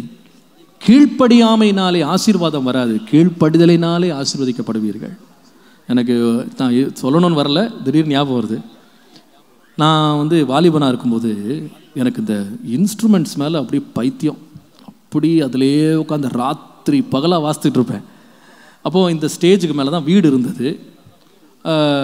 அப்போது நான் ஒரு செட்டப் வச்சுருப்பேன், ஒரு 2 கீபோர்டில் அடுக்கி இரவு பகலாக அதையே தான் வாசித்துக்கிட்டு உட்காந்துருப்பேன். அதில் சீக்வன்ஸ் பண்ணுறது, அதை பண்ணுறது, இதை பண்ணுறது, இப்படியே பண்ணிக்கிட்டு உட்காந்துருப்பேன். அப்போது 2-3 பேர் என்கிட்ட ஆல்பம்லாம் போடுறதுக்கெலாம் காசு கொடுப்பாங்க. அதுக்கு நான் ஆல்பம்லாம் போட்டுக்கிட்டு இருப்பேன். இதுதான் என் பொழுதுபோக்கு. ஊழியத்தில் தான் இருக்கேன், முழு நேரம் ஊழியம்தான். ஆனால் இது எனக்கு ஒரு passion. So I used to play. அப்படியே மேட் கிரேசி மாதிரி வாசித்துட்டே இருப்பேன். ஒரு நாள் ஒரு சகோதரன் வந்து என்கிட்ட தன்னுடைய பாடல்களுக்கு இசையமைக்கும்படி என்கிட்ட வந்து பேசி, அதற்கு அவர் ஒரு அட்வான்ஸ் வர என்கிட்ட கொடுத்தாரு. நீங்கள் அது நல்லா பண்ணி கொடுங்க ரெக்கார்டிங்லாம். சரி நான் பண்ணித்தரேன்னு சொல்லிட்டு உட்காந்து வாசித்துட்டு இருக்கேன். ராத்திரி 12:30 மணி இருக்கும், வாசித்துட்டு இருக்கேன். எங்கள் அப்பா உள்ளே வந்தாங்க. என்ன பண்ணிகிட்டு இருக்கான்னு கேட்டேன். நான் இந்த மாதிரி அவர் பாட்டுக்கு மியூசிக் போட சொன்னார், போட்டுக்கிட்டு இருக்கான்ப்பா. உடனே என்னை பார்த்து ஒரு வார்த்தை சொன்னாங்க. ராத்திரி 12:30 மணி, இது உன் வேலை இல்லை, உன் ஊழியத்தை போய் பாரு. எனக்கு மாதிரி மனசு கஷ்டமாயிட்டு. என்ன இது, நம்ம வந்து நேரத்தை ஒன்றும் விரயமாக்கல, நம்ம சினிமாலாக்கெலாம் வாசிக்கலை, கர்த்தருடைய வேலைக்காக தானே செய்கிறோம், இதில் என்ன ஊழியத்தை பாருன்னு இப்படி சொல்லிட்டாங்களேன்னு எனக்கு ரொம்ப மனசு கஷ்டமாயிட்டு. சரி அப்பா சொல்லிட்டாங்க, நம்ம எதுவும் பேசக்கூடாதுன்னு சொல்லிட்டு நான் உடனே சரிப்பான்னு சொல்லிட்டு எல்லாத்தையும் ஆஃப் பண்ணிட்டு படுக்க போயிட்டேன். அடுத்த நாள் காலையில் வேலை செய்யலான்னு சொல்லிட்டு நான் படுக்க போயிட்டேன். அடுத்த நாள் காலையில் வந்து இந்த கீபோர்டெலாம் ஆன் பண்ணுறேன், வாசிக்க உட்காடுறேன். என்னால் வாசிக்க முடியல. மூளையும் வேலை செய்யலை, கையும் வேலை செய்யலை. அதில் உள்ள அந்த ஆசை, இன்ட்ரெஸ்ட் எல்லாமே போயிடுச்சு. ஒரு நிமிஷத்தில் எல்லாம் பஸ்பமாக போயிடுச்சு. என்னென்னமோ பண்ணி பார்க்குறேன், அது என்னால் தொடர முடியலை. அந்த பிரதருக்கு ஃபோன் பண்ணி சொன்னேன், பிரதர் ஐம் சாரி, உங்கள் ஆல்பம் நான் பண்ண முடியாது, நீங்கள் கொடுத்த காசை வாங்கிட்டு போயிருங்க. அன்னையோட சரி, இந்த தனியாக உட்காந்து வாசித்துக்கிட்டு நேரத்தை பொழுது போக்குறத அன்றோடு என் வாழ்க்கையை விட்டு போயிடுச்சு. அன்று முதல் என் வாழ்க்கையில் வேத தியானம் துவங்கினது. அதனுடைய பலனை இன்றைக்கு நீங்கள் பார்க்குறீங்க. அன்றைக்கு எங்கள் அப்பா சொன்ன வார்த்தை எனக்கு ரொம்ப கஷ்டமாக இருந்துச்சு. அது என்ன இப்படி சொல்லிட்டாங்களே நம்மளை அப்படின்னு. ஆனால் அது தேவன் என்னோடு பேசும் வார்த்தையாக இருந்தது. அன்றைக்கு இன்றைக்கி நான் விசுவாசிக்கிறேன். அன்றைக்கு மாத்திரம் எங்கள் அப்பாவுடைய சத்தத்துக்கு நான் எதிர்த்து நின்று அந்த கீபோர்டை ஆஃப் பண்ணாமல் நீங்கள் என்ன சொல்கிறது, நான் என்ன செய்கிறது, எனக்கு தெரியாதான் எப்படி வாழணும்னு, எனக்கு 24 வயசாச்சு, நீங்கள் ஒன்றும் எனக்கு சொல்ல வேணாம் அப்படின்னு நான் தொடர்ந்து வாசித்திருந்தா இந்த இடத்துல நான் உட்காந்துருக்க மாட்டேன்னு எனக்கு நிச்சயமாக தெரியும். But that one word I received it. I said I'll obey. It's not hard to obey. நான் கீழ்ப்படுகிறேன். நான் இன்றைக்கு அதை உணர்றேன், அனுதினமும் நான் உணர்றேன்.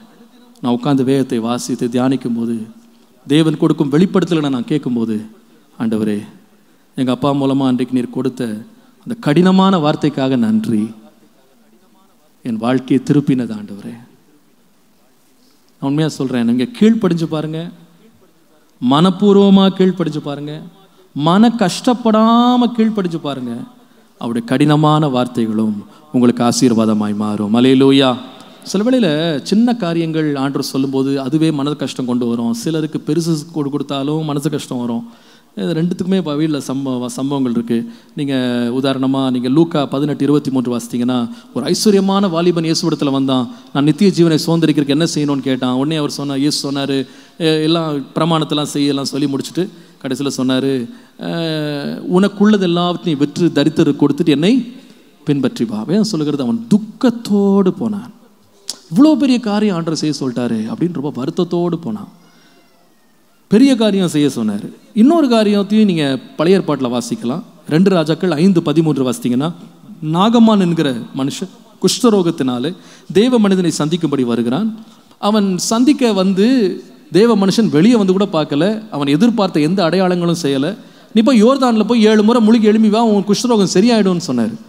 அவன் அதை கேட்ட உடனே அவனுக்கு ரொம்ப மனசு கஷ்டமாயிருச்சு. எங்கள் ஊரில் வந்து எவ்வளவு சுத்தமான நல்ல நதிகள் ஓடும்போது இந்த அழுக்கான சின்ன நதி இதை யோர்தானில் போய் முழுக சொல்லிட்டாருன்னு சொல்லிட்டு அவன் கோபம் அடைந்து திரும்ப போகலான்னு நினைக்கும் போது அவனுடைய வேலைக்காரன் அவனை பார்த்து சொல்லுகிறான், ஐயா என்னை மன்னிக்கணும், நீங்கள் பெரிய காரியம் ஏதாவது செய்ய சொல்லியிருந்தால் நீங்கள் செஞ்சுருப்பீங்க, ஆனால் ஒரு சின்ன காரியம் தானே செய்ய சொன்னாங்க, அதை செய்யறதுக்கு ஏன் நீங்கள் இப்படி முகம் கொண்டுறீங்கன்னு சொன்ன உடனே அவன் உணர்வடைந்து, நான் ஆண்டவருடைய வார்த்தைக்கு நான் துக்கத்தோடு நான் கீழ்ப்படியாமல் போயிடக்கூடாது, நான் சந்தோஷமாக கீழ்ப்படுகிறேன்னு சொல்லி அவனுடைய வார்த்தையை கேட்டு மனம் மாறி போய் அது யோர்தானில் 7 முறை முழுகி எழும்புகிறான். அவனுடைய முடிவை பார்த்தீங்கன்னா அவனுடைய தோல் சிறு பிள்ளையை போல மாறினது. கர்த்தருடைய வார்த்தை நம்மகிட்ட சின்ன காரியத்தையும் பேசும், பெரிய காரியத்தையும் பேசும். ஆனால் அது பேசும்போது கர்த்தருடைய வார்த்தை நம்ம துக்கப்படுத்தவே கூடாது. அதை மனப்பூர்வமாக சந்தோஷமாய் நாம் ஏற்றுக்கொள்வோமானால் அது நிச்சயமாய் நம் வாழ்க்கையிலே ஆனந்தமான பாக்கியத்தை கொண்டு வரும் என்பதிலே சந்தேகமே இல்லை. 5வது, எப்படிப்பட்ட கீழ்ப்படிதல் நமக்கு தேவை? தேவன் எதிர்பார்க்கும் கீழ்ப்படிதல். கலாத்தியர் 1ஆம் அதிகாரம் 16-17 வாசியங்கள். தம்முடைய குமாரனை நான் புறஜாதிகளிடத்தில் சுவிசேஷமாய் அறிவிக்கும் பொருட்டாக அவரை எனக்குள் வெளிப்படுத்த பிரியமாயிருந்த போது உடனே நான் மாம்சத்தோடும் இரத்தத்தோடும் யோசனை பண்ணாமலும் எனக்கு முன்னே அப்போஸ்தலரானவரிடத்திலே எருசலேமுக்கு போகாமலும் அரபி தேசத்திற்கு புறப்பட்டு போய் மறுபடியும் தமஸ்கு ஊருக்கு திரும்பி வந்தேன். கர்த்தருக்கு ஸ்தோத்திரம். இந்த சம்பவம் பவுலுடைய கீழ்ப்படுதலை பற்றி நாம் வாசிக்கிறோம். இயேசு கிறிஸ்துவை புறஜாதிகளிடத்திலே பிரசங்கிக்கும்படி கர்த்தர் எனக்கு வெளிப்படுத்தின போது நான் மாம்சத்தோடும் இரத்தத்தோடும் அப்போஸ்தலர்களோடும் நான் ஆலோசனை பண்ணலை. நான் உடனே கர்த்தருக்கு கீழ்ப்படிந்து என் ஊழியத்தை நிறைவேற்றினேன். அல்லது அரேபியாவுக்கு போய் 3 வருடம் தேவனிடத்திலே தங்கியிருந்து நான் கற்று நான் ஊழியத்தை செய்தேன் என்று சொன்னார். இந்த டிஸ்கஷன், இந்த ஒபீடியன்ஸ்க்கு நான் ஒரு தலைப்பு கொடுத்தேன். Number 5, obedience without discussion or obedience without dispute.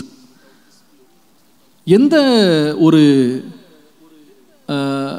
ஆலோசனை அல்லது ஒரு வாக்குவாதம் பண்ணாமல் கர்த்தர் சொன்ன வார்த்தையை, அழைப்பை அப்படியே ஏற்று நடத்தினவன் அப்போஸ்தலனாகிய பவுல். உங்களுக்கு தெரியும், கர்த்தர் தன்னை ஊழியத்துக்கு அழைத்த விதம் ரொம்ப வினோதமான விதம். உங்களுக்கு நீங்கள் அதை நல்லா கவனிச்சாதான் உங்களுக்கு விளங்கும். அப்போஸ்தலனாகிய பவுல் நீங்கள் நினைக்கிறபடி அப்படியே ஒரு பெரிய தரிசனம் பெற்று ஒரு பெரிய வெற்றியான ஊழியத்தை நிறைவேற்ற போகிறதாக ஒரு தரிசனத்தை அவன் பெறலை. அவனுக்கு நல்லா தெரியும் அந்த ஊழியம், தேவன் அழைத்த ஊழியம் எப்படிப்பட்டதுன்னா பாடுகளால் நிறைந்த ஊழியம். அவன் எனக்காக பாடுபட வேண்டும் என்று நான் அவனை தெரிந்து கொள்ள பாத்திரம் என்று அவனை பற்றி வெளிப்படுத்தப்பட்டது. அப்போ கர்த்தர் அவனுக்கு என்ன வெளிப்படுத்தினார்? அந்த ஊழியத்தை பற்றி அழைக்கும் போது என்ன வெளிப்படுத்தினார்னா, நீ எங்கும் சுற்றி போவ, புறஜாதிகள், யூதர்கள், இஸ்ரவேலர் எல்லா இடத்துக்கும் நீ போவ. ஆனால் உனக்கு பயங்கரமான உபத்திரம் இருக்கு. நீங்கள் அப்போஸ்தலர் 20-22 கூட வாசிக்கலாம். எங்கெல்லாம் பவுல் போனாரோ பரிசுத்த ஆவியான ஒரு திருவிழம் பற்றினார். என்னன்னு சொன்னால், உனக்கு கட்டுகளும் காவலும் உனக்கு இருக்கிறது, உன் ஜீவனுக்கே ஆபத்து இருக்குன்னு சொல்லி கர்த்தர் வெளிப்படுத்தினார். ஆனால் இதெல்லாம் பொருட்படுத்தாமல் பவுல் என் பிராணனையும் நான் அருமையாக எண்ண மாட்டேன், என் ஓட்டத்தை முடிக்கணும், என் விசுவாசத்தை காத்துக்கொள்ளணும், எனக்கு தேவன் கொடுத்த ஊழியத்தை நிறைவேற்றி முடிக்கணும்னு சொல்லி தேவன் கொடுத்த அழைப்புக்கு முழுவதுமாக தன்னை அர்ப்பணித்தவர் பவுல். இந்த கீழ்ப்படுதல் எப்படிப்பட்டதுன்னா, மாம்சத்தோடு இரத்தத்தோடு போராடி டிஸ்கஸ் பண்ணி அவன் எடுத்த ஒரு தீர்மானம் அல்ல. கர்த்தர் சொன்ன வார்த்தைக்கு உடனே கீழ்ப்படிந்தான். ஊழிய பாதை என்றது பவுலுக்கு ஒரு சொகுசான பயணமாக இருக்கவில்லை. கடினமான பாதை வரும் என்று அவன் அறிந்திருந்தாலும் தேவனுக்கு மனப்பூர்வமாய் கீழ்ப்படிந்தான். பாருங்க, இன்றைக்கு ஒரு சிலர் ஊழியத்துக்கு வருகிறேன் என்று சொல்லுகிறார்கள். அப்போ என்கிட்ட சொல்லுவாங்க, பாஸ்டர் என்ன கர்த்தர் ஊழியத்துக்கு அழைக்கிறார். அப்போ நான் கேட்பேன், ஊழியத்துக்கு அழைக்கிறாருன்னா எப்படி அழைச்சார் உங்களை அப்படின்னு சொன்னால், சில பேர் சொல்லுவாங்க கர்த்தருக்கு ஒரு தரிசனம் கொடுத்தார் அப்படின்னு சொல்லுவாங்க. அப்போது என்ன தரிசனம் உங்களுக்கு கொடுத்தார் அப்படின்னு கேட்டால், சிலர் சொல்கிறத நான் கேட்டிருக்கேன். இது தப்பு கிடையாது, சும்மா சொல்கிறேன், தப்பு கிடையாது. அவங்க சொல்லுவாங்க, நான் ஒரு மேட்டில் அப்படி நின்றுட்டு இருந்தேன் பாஸ்டர், அப்போது நான் அப்படி கை விரிச்சிட்டு பைபிள் வச்சுட்டு நிற்கிறேன், எனக்கு முன்பாக ஆயிரக்கணக்கான மக்கள் அப்படியே நின்று நான் பிரசங்கம் பண்ணுறேன், அவங்க எல்லாம் கேட்டுக்கிட்டு இருக்காங்க. அப்போ கர்த்தர் என்கிட்ட வெளிப்படுத்துகிறாரு, நான் ஊழியத்துக்கு தான் இருக்கேன் அப்படின்னு. இந்த பவுலுக்கு இந்த மாதிரி வெளிப்படுத்தலாம் வரல. நமக்கு இந்த மாதிரி ஒரு தரிசனம் பார்த்தோன்னா ஊழியன்னா உடனே ஓடி வந்துடும். ஏன்னா வீட்டில் இருக்க மனைவியே நம்ம சொல்கிற பேச்சை கேட்க மாட்டேங்கிறா. இத்தனாயிரம் பேர் உட்காந்து வாயை பொழுது கேட்குறான்னா அப்போ நம்ம கண்டிப்பாக இதுதான் நம்ம வருங்காலம்னு சொல்லி தீர்மானித்து ஓடிடுவோம் நிச்சயமாக அந்த ஊழியத்துக்கு. ஆனால் பவுல் என்னென்ன மாதிரி தரிசனம் பார்த்தாருன்னா, எப்படியெல்லாம் அவருக்கு வெளிப்படுத்தப்பட்டதுன்னு சொன்னால், ஒரு நாள் சொப்பனம் வருது. எப்படி சொப்பனம்னா, வாரினால் அடிக்கப்படுகிறது. முதுகெல்லாம் பிச்சு போடுறானுங்க போட்டு அடி அடி அடி அடின்னு அடிக்கிறான். கட்டையில் அடி, இரும்பு கம்பியில் அடி. தரிசனம் ஒரு நாள். இன்னொரு நாள் தரிசனம் எப்படின்னா, கப்பலில் போயிட்டுருக்கான். டகாலில் கப்பல் உடையுது, தண்ணியில் அப்படியே தத்தளிச்சுக்கிட்டு மூச்சு திணற அப்படியே தத்தளிச்சிட்டு இருக்காரு. இந்த தரிசனம் ஒரு நாள். இன்னொரு நாள் தரிசனம் நிர்வாணமாக அலைகிற மாதிரி தரிசனம். இன்னொரு நாள் செத்து போயிட்டான்னு சொல்லி விட்டு போயிட்டாங்க, அந்த மாதிரி அடி வாங்கி அப்படி ஒரு தரிசனம். இன்னொரு தரிசனத்தில் பார்த்தீங்கன்னா சொந்த ஜனங்களால் மறுதளிப்பு, அந்நிய ஜனங்களால் மறுதளிப்பு, எல்லாரும் மறுதளித்த மாதிரி ஒரு தரிசனம். ஒரு நாள் படுத்திருந்தா தரிசனம் வருது. எப்படின்னு கேட்டால் தலையை துண்டா வெட்டி விட்டானுங்க. இந்த மாதிரி தரிசனம் வந்தால் நம்ம என்ன பண்ணுவோம் சொல்லுங்கள்? நேராக சர்ச்சுக்கு ராத்திரி பகல்னு பார்க்காம 2 மணி ஆனாலும் ஒரே ஓட்டம் பிடிச்சி நெடுஞ்சான் கடையாக பாஸ்டர் முன்னாடி விழுந்து, ஐயா பிசாசு என்னமோ பண்ண போகிறான் போல இருக்கு, எனக்கு மேலே என்னமோ ஒன்று சுத்துது ஐயா, ராத்திரி பகலாம் எனக்கு போராட்டம், எங்கே திரும்பினாலும் சாவு சாவு சாவுன்னு வருது ஐயா, இன்னைக்கு ராத்திரி பாருங்க தலை துண்டா வெட்டிவிட்டான், நீங்கள் என்ன பண்ணுங்க, எனக்காக நீங்கள் ஜோம் பண்ணுங்க, யாரோ எனக்கு சூனியை வச்சுட்டாங்கன்னு சொல்கிறேன். இன்னைக்கு அப்படி தான் நிறைய பேர் நினச்சிட்டு இருக்காங்க. நிச்சயமாக இந்த தரிசனத்தை பார்த்து எனக்கு ஊழியான்னு யாரும் வரமாட்டாங்க. அதுதான் ஊழியான்னு ஆண்டு அழைச்சி, ஏப்பா நான் பேசாமல் நான் இருக்கிற இடத்துல இருந்துக்கிட்டு நிம்மதியாக கர்த்தர்ட்ட போக விரும்புகிறேன்னு தான் சொல்கிறோம். ஆனால் இப்படிப்பட்ட பாடுகளை நீ சகிப்பாயின்னு பரிசுத்தாவியானவர் வெளிப்படுத்துகிறாருங்க.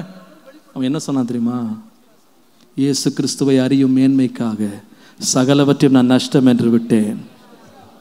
எதை விட்டார்னா, ஒரு பெரிய படிப்பாளி, பட்டதாரி, யூத குலத்தில் ஒரு பெரிய மரியாதை உள்ள ஒரு மதிப்புள்ள ஒரு மனுஷனாக இருந்தார். பரிசேயன், ஒரு பெரிய பண்டிதன். எல்லாத்தையும் அழிவு, நஷ்டம், மரணம், ரத்தம் சிந்துதல், இரத்த சாட்சியாக மரிப்பது, எல்லா பாடுகளுக்கும் தன்னை ஒப்பு கொடுத்து தேவ சமூகத்தில் கீழ்ப்படிந்த ஒரு மனுஷன் பவுல். அல்லேலூயா. இது என்ன கீழ்ப்படிதல்னா, மாம்சத்தோடு இரத்தத்தோடு ஆலோசனை பண்ணாமல் தேவன் சொன்ன வார்த்தைக்கு அப்படியே கீழ்ப்படிந்தது. அல்லேலூயா. இதுதான் தேவன் விரும்புகிற கீழ்ப்படிதல். நீர் எந்த பாதையில் நான் நடத்தினாலும் நான் உமக்கு கீழ்ப்படிவேன் ஆண்டவரே. பாடுகளே என் பங்கானாலும் நான் உம்மை பாசத்தோடு நான் பின்பற்றுவேன், உமக்கு கீழ்ப்படிவேன் ஆண்டவரே. Obedience without discussion. 6வது அப்போஸ்தலர் 5:29. 5:29. 5:29. அதற்கு பேதுருவும் மற்ற அப்போஸ்தலரும், மனுஷருக்கு கீழ்ப்படுகிறதை பார்க்கிலும் தேவனுக்கு கீழ்ப்படுகிறதே அவசியமாயிருக்கிறது. மனுஷருக்கு கீழ்ப்படுகிறதை பார்க்கிலும் தேவனுக்கு கீழ்ப்படுகிறதே அவசியமாயிருக்கிறது. இந்த சம்பவம் நமக்கு எல்லாருக்கும் தெரியும். பேதுரு மற்ற அப்போஸ்தலர்களும் தைரியமாய் கர்த்தருடைய சுவிசேஷத்தை தேவாலயத்திலே பிரசங்கம் பண்ணின பொழுது பிரதான ஆசாரியர் அவர்களோடு சேர்ந்த சதுசேயரின் கூட்டத்தார் அவனை பிடித்து அவனை மிரட்டி அவனை பயமுறுத்தி கடைசியாக பொதுவான சிறையில் கொண்டு போய் அடைத்து வைத்து இந்த நாமத்தை பற்றி நீங்கள் சொல்லவே கூடாதுன்னு சொல்லி தடை பண்ணுகிறார். சிறைச்சாலையில் இவங்க உட்கார்ந்துருக்கும் போது தேவ தூதன் அவர்களுக்கு வெளிப்படுகிறார். வெளிப்பட்டு சிறைச்சாலையின் கதவுகளை திறந்து அவர்களை வெளியே அனுப்பி இந்த நாமத்தை குறித்து நீங்கள் தேவாலயத்தில் தைரியமாக பிரசங்கம் பண்ணுங்கன்னு சொன்னார். இப்போ ஒரு பக்கம் ஒரு அதிகார வர்க்கம் நிற்கிறது, நீ இந்த நாமத்தை என்ன பண்ணக்கூடாது, பிரசங்கம் பண்ணக்கூடாது அப்படின்னு ஒரு அதிகார வர்க்கம் சொல்லுது. தேவ தூதன் சொல்லுகிறார், நீ என்ன செய்யணும், தைரியமாக பிரசங்கம் பண்ணு. எதற்கு கீழ்ப்படிவது? மனுஷனுக்கு கீழ்ப்படிந்தா வசதி, தேவனுக்கு கீழ்ப்படிந்தா உபத்திரவம், அடி. எதுக்கு கீழ்ப்படியலாம் அப்படின்னு கேட்டால், இந்த அப்போஸ்தலர்களும் பேதுருவும் எதுக்கு கீழ்ப்படிந்தாங்கன்னா, மனிதனுக்கு கீழ்ப்படிவதை பார்க்கிலும் தேவனுக்கு கீழ்ப்படிவதே உகந்தது. ஹல்லேலூயா. நான் இப்போ டைட்டில் ஆன் திஸ், 6வது நான் சொல்லுவேன், ஒபீடியன்ஸ் வித்தவுட் ட்ரெட். பயம் இல்லாமல், மனித பயம் இல்லாமல் தேவனுக்கு கீழ்ப்படிவது, மனுஷருக்கு பயப்படாமல் தேவனுக்கு கீழ்ப்படிவது, அது தேவனுக்கு பிரியமான ஒரு கீழ்ப்படிதல். கர்த்தருடைய நாமத்திற்கு மகிமை உண்டாவதாக. மனிதர்களுடைய மிரட்டல்களை பார்த்து தேவனுடைய நாமத்தை குறித்து வெட்கப்படவோ பயப்படவோ இல்லாமல் கர்த்தருடைய நாமத்தை தைரியமாய் பிரசங்கித்து தேவனுக்கு கீழ்ப்படிவதை மேன்மையாக கருதின அப்போஸ்தலர்களைப் போல கர்த்தர் நம்மையும் தைரியமாய் கர்த்தருடைய சுவிசேஷத்தை அறிவிக்க தேவன் நமக்கு கீழ்ப்படுதலின் ஆவியை கர்த்தர் தருவாராக. ஆண்டவர் நமக்கு பணித்திருக்கிறார். நீங்கள் உலகமெங்கும் போய் சகல ஜாதிகளையும் நீங்கள் சீஷராக்கி பிதா குமாரன் பரிசுத்தாவியின் நாமத்தில் அவர்களுக்கு ஞான ஸ்நானம் கொடுத்து நீங்கள் அவர்களை சீஷராக்குங்கள். இது கர்த்தருடைய கட்டளை. கர்த்தர் நமக்கு கொடுத்த வேலை. கர்த்தருக்கு கீழ்ப்படிவதை நாம பாக்கியமாக கருதி மனுஷருக்கு பயப்படாமல் இந்த பணியை செய்வது தேவனுடைய பார்வையில் அருமையா இருக்கிறது. ஹல்லேலூயா. ஒரு சில நாட்களுக்கு முன்பாக நம்மை விட்டு கடந்து போன பிரதர் சதீஷ் தேவபிரசன்னம் அவர்களை குறித்து நேற்றைக்கு நடந்த ஸ்தோத்திர கூட்டத்திலே அநேகர் வந்து சாட்சி கொடுத்தார்கள். அதிலே ஒரு சகோதரி அவர்களோடு கூட கவர்மெண்ட் ஸ்கூலில் பணி செய்தவர்கள் வந்து ஒரு சாட்சி சொன்னார். உண்மையாகவே எனக்கு ரொம்ப என் இருதயத்தை தொட்டது. வந்தவர்கள் எல்லாரும் அது தொட்டது. அவங்க சொன்னாங்க, சதீஷ் வந்து எதுக்குமே வந்து ரொம்ப பயப்படுவார், ரொம்ப தயங்கி இருப்பார். ஒரு பிள்ளைய கூட அவர் இது வரைக்கும் திட்டினதோ அடித்ததோ கிடையாது. ஸ்கூலில் அடித்ததே கிடையாது. ஏதாவது பிள்ளைங்க ரொம்ப தொந்தரவு கொடுக்குறாங்கன்னு சொன்னால் அவர் என்ன பண்ணுவார்னா, என் கிளாஸ் ரூமுக்கு வந்து என்ன கூப்பிடுவார், வாங்க டீச்சர் அப்படின்னு கூப்பிடுவார். என்ன அப்படின்னு கேட்டால், நீங்கள் வாங்க உடனேன்னு சொல்லி கையோடு இழுத்துட்டு போய் இவனை ஏதாவது ஒன்று சொல்லி திட்டுங்க, இவனை ஏதாவது சொல்லி திட்டுங்க அப்படின்னு சொல்லி அவர் திட்ட மாட்டாராம். இவங்களை என்ன சொல்லுவாராம், திட்டுங்க டீச்சர், அவனை என்னன்னு கேளுங்க, இந்த மாதிரி என்ன சொல்லிட்டான் அவன் இன்னைக்கு அப்படின்னு சொல்லுவான். ஆமாம், இவங்க திட்டுவாங்களாம் அவருக்கு பதிலாக. அப்படி ரொம்ப பண்பாக அந்த வாயிலிருந்து கோபமான வார்த்தை வரக்கூடாது, திட்டக்கூடாது அப்படின்னு சொல்லி ரொம்ப பதறுவாராம் இந்த மாதிரி விஷயங்களுக்கு. ஆனால் அவங்க சொன்னாங்க, அவர் ஒரே ஒரு காரியத்துக்கு மட்டும்தான் அங்கே பயப்பட மாட்டார். அது என்னன்னா, கர்த்தருடைய நாமத்துக்காக பயப்படவே மாட்டார். அவங்க சொன்னாங்க நேற்றுக்கு சாட்சியில், இது கவர்மெண்ட் ஸ்கூல் தான், ஆனால் ஒவ்வொரு கிளாஸ் அவர் எடுக்கிறதுக்கு முன்னால் கிளாஸ் ரூம்குள்ளே போன உடனே எல்லா மாணவர்களும் 7 மணிக்கு சொல்லுவாராம். 7 மணிக்கு சொல்லுவாராம், இப்போ நான் உங்களுக்காக ஜோம் பண்ண போகிறேன், ஜோம் பண்ணி முடித்ததுக்கப்புறமா பாடம் நடத்துவேன். அதை கேள்விப்பட்டால் வேலை போயிடும். ஆனால் தைரியமாக ஜோம் பண்ணுவாராம். ஜோம் பண்ணிட்டு உட்கார சொல்லுவாராம். ஏதாவது ஒரு பையன் ரொம்ப தொந்தரவு கொடுக்குறான்னு சொன்னால் அடிக்க மாட்டாராம், அவனை கூப்பிடுவாரான். கிளாஸ் முடிஞ்சவனை கூப்பிட்டு அந்த ஸ்கூலில் லேப் இருக்கும், சயின்ஸ் லேப், அதில் உள்ளே கூப்பிட்டு போய் தனியாக அவனை உட்கார வச்சு தலை மேலே கை வச்சு ஜோம் பண்ணுவாரான். ஆண்டவரே, இவனுடைய சுபாவம் மாறட்டும், இவன் ரட்சிக்கப்படட்டும். எங்கள் கவர்மெண்ட் ஸ்கூலில் ஒவ்வொரு மாதத்தினுடைய 2வது செவ்வாய்க்கிழமை வில்லேஜ் மினிஸ்ட்ரி, ஒரு வருஷத்துக்கு 12 CL இருக்கிறது, விடுப்பு இருக்குல்ல, அதை வந்து அவர் வந்து 12 லீவையும் 12 வில்லேஜ் மினிஸ்ட்ரி, அந்த செவ்வாய்க்கிழமை லீவே போடக்கூடாதுன்னு சொல்லுவாங்களாம். போடவே கூடாது, உங்களுக்கு பெர்மிஷன் கொடுக்க மாட்டோம் அப்படின்னு சொல்லுவாங்களாம். அடுத்த நாள் எக்ஸாம் இருக்குமா, அவருடைய சொந்த சப்ஜெக்டே இருக்குமா எக்ஸாம். ஆனால் தைரியமாக போவாராம். போய் தலைமை ஆசிரியர்கிட்ட போய் சொல்லுவாராம், நீங்கள் என்ன நினச்சாலும் சரி, இந்த நாள் நான் ஊழியத்துக்கு போகணுங்க, நீங்கள் லீவ் கொடுக்க மாட்டேன்னு மட்டும் சொல்லக்கூடாது, நான் லீவ் தான் எடுப்பேன், ஐ வாண்ட் அ லீவ், நான் வரமாட்டேன், நீங்கள் பார்த்துக்கிடுங்கன்னு சொல்லி தைரியமாக சொல்லிட்டு அவர் அந்த ஊழியத்தில் பங்கெடுப்பாராம். எனக்கு அதை கேட்ட உடனே எனக்கு ரொம்ப சந்தோஷமாக இருந்தது. நம்மத்திலே ஒரு தேவ மனுஷன் அப்படி கர்த்தருக்காக மனுஷனுக்கு பயப்படாமல் தேவனுக்காய் நின்ற ஒரு மனுஷன். அல்லேலூயா. ஒரு பெரிய சாட்சி, நமக்கு எல்லாருக்கும் ஒரு பெரிய எடுத்துக்காட்டு. கர்த்தருடைய நாமத்திற்கு என்று வந்துட்டா எனக்கு பயமும் இல்லை, வெட்கமும் இல்லை. கர்த்தருக்காக நான் நிற்பேன், கர்த்தருக்காக பிரகாசிப்பேன். அல்லேலூயா. Obedience without dread. கடைசியாக பிலிப்பியர் 2:7-8 வசனங்கள் வாசியுங்கள். பிலிப்பியர் 2:7-8. தம்மை தாமே வெறுமையாக்கி அடிமையின் ரூபம் எடுத்து மனுஷ சாயலானார். அவர் மனுஷரூபமாய் காணப்பட்டு மரண பரியந்தம், அதாவது சிலுவையின் மரண பரியந்தமும் கீழ்ப்படிந்தவராகி, சிலுவையின் மரண பரியந்தம் கீழ்ப்படிந்தவராகி தம்மை தாமே தாழ்த்தினார். இந்த 7வது கீழ்ப்படிதல் இயேசுவினுடைய கீழ்ப்படிதல். எப்படி நாம் கீழ்ப்படிய வேண்டும்? தேவனுக்கு கீழ்ப்படிவது எப்படி கீழ்ப்படிய வேண்டும் அப்படின்னு கேட்டிங்கன்னா, இயேசு எப்படி கீழ்ப்படிந்தார்னா தம்மை தாமே தாழ்த்தி கீழ்ப்படிந்தார். தாழ்த்தி கீழ்ப்படிந்தார். தாழ்த்தி கீழ்ப்படிந்தார்னா எப்படி தாழ்த்தினார்? 7ஆம் வசனம் சொல்லுகிறது, அவர் எந்த அளவுக்கு தம்மை தாழ்த்தினார்னா அவர் அடிமையின் ரூபம் எடுத்து தம்மை தாழ்த்தினார். என்ன ரூபம் சொல்லுங்க? அடிமையின் ரூபம். அடிமையின் ரூபம்னா அது நம்ம நல்லா விளங்கி கொள்ளணும். எந்த அளவுக்கு கீழ்ப்படிந்தார்னா ஒரு அடிமையை போல கீழ்ப்படிந்தார். ஒரு அடிமை எப்படி தன்னை தாழ்த்தி கீழ்ப்படிவானோ அதை போல தனக்கு ஒப்புவிக்கப்பட்ட மரணத்திற்கு தேவனுக்கு கீழ்ப்படிந்தவராய் இயேசு இருந்தார். அப்போ இந்த கீழ்ப்படிதல் ஒரு அடிமையின் ரூபத்தின் அளவுக்கு தன்னை தாழ்த்தி கீழ்ப்படிவது என்றால் என்ன பாருங்க. இன்றைக்கு நம்ம நிறைய வேளை அடிமை, இந்த வேலைக்காரன்றதை நம்ம சரியா விளங்கி கொள்ளன்னு தான் நினைக்கிறேன். ஏன்னா நம்ம இன்றைக்குள்ள உலகத்தில் இந்த அடிமை வேலைக்காரன் என்றது அது டெஃபினிஷனே மாறிடுச்சுப்போம். இப்போ நம்ம வீட்டுக்கு வேலைக்கு வர்றவங்க நமக்கு வேலை செய்ய வந்தாங்கன்னா நாம் அவங்களுக்கு வேலை செய்ய வந்தோமான்னு கேட்குற காலமாகி போச்சு. ஏன்னா வேலைக்கு வர்றவங்க காப்பி போட்டாச்சான்னு கேட்குறாங்க, சாப்பாடு செஞ்சிட்டிங்களா, பாத்திரம்லாம் கழுவிட்டிங்களா, எதாவது நான் கழுவணுமான்னு கேட்குறாங்கல்ல, அப்படி இருக்காங்க. இப்போ அது மாறி போச்சு காலம். நீங்கள் கொஞ்சம் ஜாக்கிரதையாக தான் இன்றைக்குள்ள வேலை செய்கிறவங்கட்டலாம் ரொம்ப ஜாக்கிரதையாக பேசணும். அதாவது அவங்க பாத்திரம்லாம் கழுவி முடிச்ச பிறகு ஏதாவது சொல்கிறதுக்கு அப்புறமா சொல்லிடணும். நீங்கள் வேலை செய்யும்போது நடுவில் ஏதாவது சொன்னீங்க, அந்த பாத்திரத்தை நீங்கள் தான் கழுவணும். அன்னையோட ரெசிக்னேஷன் கொடுத்து போயிட்டே இருப்பாங்க.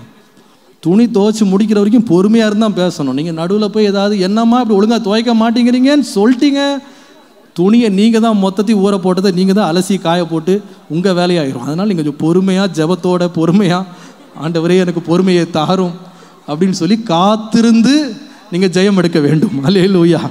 அப்படி இருக்கு இன்னைக்குள்ள நிலைமை. ஆனால் அன்றைக்கு வேலைக்கு வச்சவங்களாம் வேலைக்காரங்க கிடையாது, அடிமைகள். அடிமைன்னா என்ன தெரியுமா?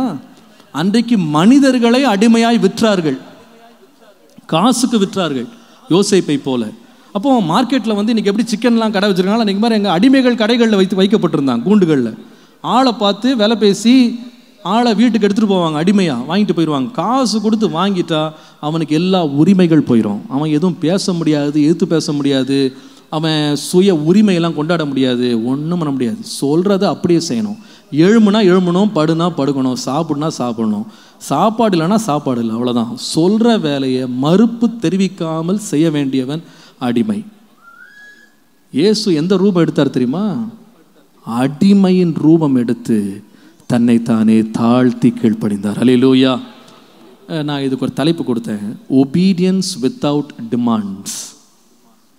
எந்த உரிமையும் கோராமல் இயேசு கீழ்ப்படிந்தார். எனக்கு என்ன லாபம் கிடைக்கும், எனக்கு இதை செய்வீங்களா, எனக்கு இது கிடைக்குமா அப்படிலாம் கேட்கவே இல்லை. வேதம் சொல்லுகிறது, அவர் சிலுவைக்கு போகும்பொழுது எப்படி போனார்னா அடிக்கப்படுகிறதற்கு கொண்டு போகிற ஒரு மாட்டை போல அவர் கொண்டு போகப்பட்டார். மயிர் கத்திரிக்கிறவனுக்கு முன்பாக வாய் திறவாதிருந்த ஒரு ஆட்டை போல இயேசு மௌனமாக இருந்தார். எந்த உரிமையும் கேட்கல, எந்த உரிமையும் அவர் நாடலை, அவர் போராடவே இல்லை, அவர் வாயிலே கபடு இருக்கவில்லை, அவர் சண்டையிடவில்லை, எதையுமே கோராமல் தன்னுடைய பிதாவை பார்த்து ஜெபம் பண்ணார்.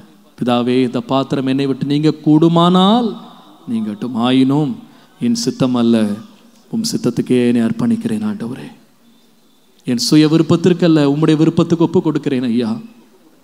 ஆண்டவர் நான் இப்படி சிலுவையை சுமந்தா எனக்கு என்ன கிடைக்கும் அப்படின்லாம் கேட்கவே இல்லை. அதுக்கு என்ன சன்மானம், என்ன நஷ்ட ஈடு, அதெல்லாம் கேட்கவே இல்லை. கடைசி ரத்தம் மட்டும் ஒரு அடிமை வாய் திறவாமல் ஒப்பு கொடுக்கிறது போல தன்னை ஒப்பு கொடுத்து இயேசு கீழ்ப்படிதலை கற்றுக் கொடுத்தார். அல்லேலூயா. கர்த்தருடைய நாமத்துக்கு நாம் நிறைய வேளையில அறியாமல் இதை செய்கிறோம் பாருங்க. ஆண்டவரே, நான் இதை உமக்காய் செய்கிறேன், நீர் எனக்கு என்ன செய்வீர் அப்படின்னு சதரவா ஜெபம் பண்றோம். அல்லது நீர் இதை எனக்கு இது செய்தால் நான் இதை உமக்கு செய்வேன் அப்படின்னு ஆண்டவர்கிட்டயே நம்ம பிஸ்னஸ் பேசுகிறோம், பேரம் பேசுகிறோம். இதை நீங்கள் செஞ்சீங்கன்னா நான் இதை செய்வேன். அப்படி அல்ல, நான் ஒரு அடிமையை போல கீழ்ப்படி, நோ டிமாண்ட்ஸ். நீர் என்னை கொன்று போட்டாலும் நான் உண்மையில் நம்பிக்கையாக இருப்பேன். அல்லேலூயா. எதுவுமே டிமாண்ட் பண்ணல. ஆண்டவரே, இந்த ஜீவன் உம்முடையது, இந்த வாழ்க்கை உம்முடையது, உம்முடைய சித்தம் நிறைவேற என்னை முற்றிலுமாய் அர்ப்பணிக்கிறேன். சங்கீதம் 123:2 சொல்லுகிறது, வேலைக்காரனுடைய கண்கள் எஜமானுடைய கரங்களை நோக்கி இருக்குமா போல் வேலைக்காரியினுடைய கண்கள் எஜமாட்டியின் கையை நோக்கி இருக்குமா போலவும் எங்கள் தேவனாகிய கர்த்தர் எங்களுக்கு இரக்கம் செய்யும் வரைக்கும் எங்கள் கண்கள் அவரையே நோக்கி இருக்கிறது. நான் உமக்கே கீழ்ப்படுதலை வைக்கிறேன் ஆண்டவரே, வித்தவுட் டிமாண்ட்ஸ். எதையுமே நான் உம்மிடத்தில் கோரவில்லை, ஆனால் முழுவதுமாக எமக்கு கீழ்ப்படுகிறேன், அடிமையை போல. ஆண்டவர் மரியாளை பார்த்து மரியாளை பற்றி வேதம் சொல்லுகிறது, நான் தேவனுக்கு அடிமை, அவர் சொன்னது அப்படியே நடக்கட்டும். வேதம் சொல்லுகிறது, ஸ்திரீகளிலே அவள் பாக்கியவதியாக இருந்தாள்.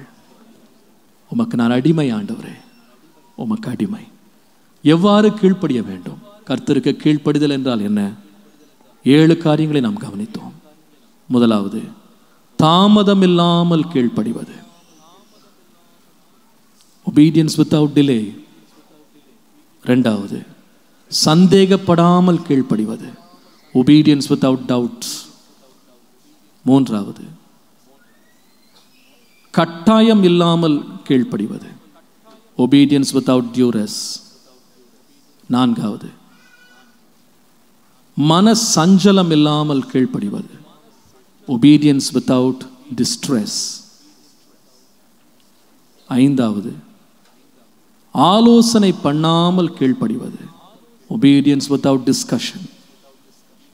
ஆறாவது, பயம் இல்லாமல், மனிதனுக்கு பயப்படும் பயம் இல்லாமல் கர்த்தருக்கு கீழ்ப்படிவது, obedience without dread. ஏழாவது, எதையும் தேவனிடத்தில் கோராமல் அடிமையாக கீழ்ப்படிவது, obedience without demands. எனக்கு கீழ்ப்படிதலை கற்றுத்தாரும் ஐயா. தேவனுக்கு கீழ்ப்படிய வேண்டியதில் தேவனுக்கு கீழ்ப்படிய வேண்டும். மனிதன அதிகாரங்களுக்கு நான் கீழ்ப்படிய வேண்டிய இடத்துல மனித அதிகாரங்களுக்கு கீழ்ப்படிய வேண்டும். குடும்பத்தில் கீழ்ப்படிதலை கற்றுக்கொள்ள வேண்டும். எல்லாருக்கும் முன்பாக ஒரு கீழ்ப்படிதல் உள்ள மகனாக மகளாக என்னை மாற்றும் என்று தேவ சமூகத்திலே தாழ்த்தி செபிப்போம். கர்த்தர் நம்மோடு இடைப்படுவாராக. நம்ம எல்லாரும் எழும்பி நிற்போம். கர்த்தர் நம்மோடு இடைப்பட்டு நம்மை தேவ கொடுத்த வசனத்திற்கு கீழ்ப்படிய பண்ண நம்முடைய இருதயத்தை தேவ சமூகத்தில் அர்ப்பணித்து நாம் வேண்டுதல்களை ஜெபத்தை கர்த்தருக்கு ஏறெடுப்போம். ஆண்டவரே, என்னுடைய கீழ்ப்படியாமையின் சுபாவங்களை என்னை விட்டு அகற்றும். என்னை ஒரு கீழ்ப்படுகிற பிள்ளையா என்னை மாற்றும். தேவனுக்கு முன்பாக கீழ்ப்படியாதவன் என்ற சாட்சி எனக்கு வரக்கூடாது. நீர் இட்ட சகல கற்பனைகளின் நியமனங்களின் படியையும் குற்றமற்றவர்களாய் கீழ்ப்படிந்து நடக்கிற இருதயத்தை எங்களுக்கு தாரும் என்று சொல்லி கரங்களை உயர்த்தி தேவனை நோக்கி ஜெபம் பண்ணுவோமா? எல்லாரும் கர்த்தரை நோக்கி கேட்போம். இயேசுவே, நன்றியோடு நாங்கள் உம்மை ஸ்தோத்திரிக்கிறோம். அப்போஸ்தலனாகிய பேதுரு தன் முதலாவது நிருபத்தை எழுதும் பொழுது 1 பேதுரு 1ஆம் அதிகாரம் 14, 15 வசனத்தை நீங்கள் வாசிப்பீர்களானால், முன்னே நீங்கள் உங்கள் அறியாமையினாலே உங்கள் மாம்ச இச்சையிலே நடந்தது போல நடவாமல் கீழ்ப்படுகிற பிள்ளைகளாய் இருந்து உங்களை அழைத்தவர் பரிசுத்தராய் இருக்கிறது போல உங்கள் நடக்கைகள் எல்லாவற்றிலேயும் பரிசுத்தராய் இருங்கள் என்று சொல். நாம் ஏன் கிறிஸ்தவர்களாய் இருக்கிறோம்? நாம் நம்முடைய நம்பிக்கை தேவனை தரிசிக்க போகிறோம். நாம் ஒவ்வொரு நாளும் அறிந்தோ அறியாமலோ ஜெபிக்கிறோம், ஆண்டவரே என்னை பரிசுத்தப்படுத்தும், என்னை பரிசுத்தப்படுத்தும். பரிசுத்தம் என்றால் என்ன தெரியுமா? முன்னே நம்முடைய மாம்ச இச்சையின்படி நடந்தோம், ஆனால் இப்பொழுது நாம் கீழ்ப்படுகிற பிள்ளைகளாக இருக்கிறோம். பரிசுத்தம் எப்படி வரும் தெரியுமா? 40 நாள் ஃபாஸ்டிங் நாள் இல்லை, காடு மேடு போய் ஊழியம் செய்யறதுனால இல்லை.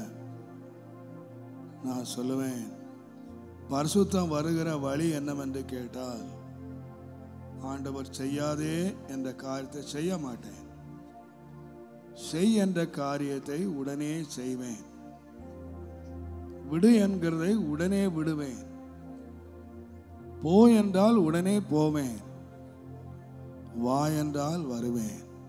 இதுதான் பரிசுத்தம். நீங்க பரிசுத்தம்னா என்னமோ தலைமையில வந்து ஒரு பண்டல் வந்து அப்படியே இறங்கி அதில் பரிசுத்தம்னு எழுதியிருக்கோம், அதை வாங்கி தலைமையில் வச்சுக்கிட்டாதான் பரலோகம் போல் நினைக்காதீங்க. பரிசுத்தம்னு சொன்ன என்னன்னா, பரிசுத்தம் அடைய விரும்புகிற ஒவ்வொரு மனிதனும் யாரா இருக்கணும்னு கேட்டீங்கன்னா, கீழ்ப்படுகிற பிள்ளைகளா இருக்கணும். கீழ்ப்படியாத ஒருத்தன் பரிசுத்தனா இருக்க முடியாது, பரிசுத்தமாகவும் முடியாது. 1 பேதுரு 1:1 சொல்லுகிறது, கீழ்ப்படிதலினாலே பரிசுத்தம் என்று எழுதியிருக்கிறார். கீழ்ப்படுகிறவன் தான் பரிசுத்தம் அடைவானே தவிர பரிசுத்த பற்றி கேட்கிறவன் இல்லை. அதனால்தான் வேதம் சொல்லுகிறது, இன்றைக்கு அவருடைய சத்தத்தை கேட்பீர்களாயில் வனாந்திரத்திலே கோபம் மூட்டினது போல நீ கோபம் மூட்டாதீங்க. உங்க பிதாக்கள் என்ன செய்தாங்கன்னா, வசனத்தை கேட்டாங்க, சத்தியத்தை கேட்டாங்க, தேவனுடைய வார்த்தையை கேட்டாங்க. ஆனா அந்த வார்த்தையின்படி செய்யாம விட்டுட்டாங்க, கீழ்ப்படியாம விட்டுட்டாங்க. அவங்க இருந்தது போல நீங்க இராதீங்க. இன்றைக்கு ஆவியா சத்து செவி கொடுப்போம். ஆண்டவரே, என் மேல் ஒரு ஆவி இறங்கட்டும், ஒரு விசேஷித்த ஆவி என் மேல் இறங்கட்டும். எதுக்குன்னு கேட்டீங்கன்னா, கீழ்ப்படுகிறதுக்கு. உங்கள் கீழ்ப்படிதல் யாவருக்கும் தெரிய வந்திருக்கிறது என்று பவுல் சொன்னார். நம்முடைய சபையை குறித்து ஒரு சாட்சி எழுதப்படணும். ஆவடி சபையார் கர்த்தருடைய வார்த்தைக்கு கீழ்ப்படுகிறவர்கள், கர்த்தருக்கு கீழ்ப்படுகிறவர்கள், கர்த்தருடைய வசனத்தை கீழ்ப்படுகிறவர்கள், தேவனுடைய சத்தத்துக்கு கீழ்ப்படுகிறவர்கள், வேத வசனங்களுக்கு கீழ்ப்படுகிறவர்கள், அவருடைய போதகர்களுக்கு அவர்கள் கீழ்ப்படுகிறவர்கள் என்ற கீழ்ப்படிதலின் சத்தியத்தை நீங்கள் ஏற்றுக்கொள்வீர்கள். ஆனால் நீங்கள் யாரா மாறிடுவீங்கன்னு கேட்டீங்கன்னா, பரிசுத்தர்களாக நீங்க மாறிடுவீங்க. நம்ம பரிசுத்தம் அடைஞ்சிரும். ஆண்டவரே, அந்த கீழ்ப்படுதலின் ஆவி எங்கள் மேல் இறங்கட்டும், எங்கள் மேல் இறங்கட்டும். அந்த கீழ்ப்படுகிற ஆவி இறங்கட்டும். ஆண்டவரே, இன்றைக்கு கேட்பீர்களானால், இந்த சத்தத்தை கேட்டீங்களா? தேவன் உங்களோடு பேசினாரா? எத்தனை முறை பேசணும்? அதை விடு, அதை விட்டு விலகு, அதை செய்யாதே, அப்படி பேசாதே, அப்படி கோபம் கொள்ளாதே, அப்படி மன்னிப்பு வைராக்கியம் வைக்காதே, நீ மன்னி என்று சொல்லி எத்தனை முறை ஆண்டவர் பேசணும்? இன்றைக்கு சத்தத்தை கேட்பீர்களானால், என்னோட சுபாவங்களாக இருக்கலாம், நாம் செய்ய வேண்டியதாக இருக்கலாம், திருப்பி கொடுக்க வேண்டியதாக இருக்கலாம், மன்னிப்பு கேட்க வேண்டியதாக இருக்கலாம், மன்னிக்க வேண்டியதாக இருக்கலாம். ஆண்டவரை, எதுவானாலும் நான் உடனே கீழ்ப்படுறேன்ப்பா, உடனே நான் கீழ்ப்படுகிறேன், உடனே நான் எனக்கு அந்த கீழ்ப்படுகிற ஒரு ஆவியை எனக்கு தாரும் ஆண்டவரே, எனக்கு தாரும், எனக்கு தாரும். எத்தனை பேர் ஜெபிக்க போய் தாரும் ஆண்டவரே. அந்த கீழ்ப்படுகிற ஒரு ஸ்பிரிட் நம்முடைய பிள்ளைகள் மேல் இறங்கணும். கடைசி நாளிலே ஜனங்கள் கீழ்ப்படியாமல் இருப்பார்கள் என்று சொல்லியிருக்கு. சத்தியத்தை கீழ்ப்படியாமல் இருப்பாங்க, பெற்றோருக்கு பிள்ளைங்க கீழ்ப்படியாமல் இருப்பார்கள். அந்த கீழ்ப்படியான ஆவி நம்மை விட்டு விலகி ஒரு கீழ்ப்படுதலின் அபிஷேகம் நம்ம இறங்கணும். இந்த ஆவடி சபையில ஒரு பரிசுத்த ஆவி இறங்கணும், ஒரு அபிஷேகம் இறங்கணும். நம்முடைய வாலிய பிள்ளைகள் மேல் அப்படி அபிஷேகம் இறங்கணும், பெற்றோர் மேல் பெரியோர் மேல் இறங்கி வரணும். ஓ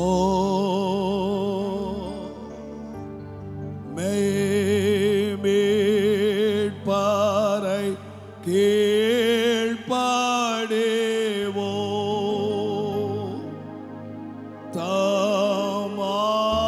தாமாத்துமத்தை தேற்றோமேடோ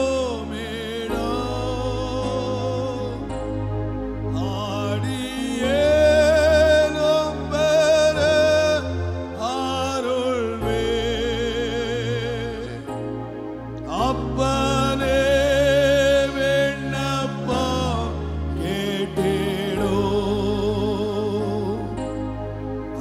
அடி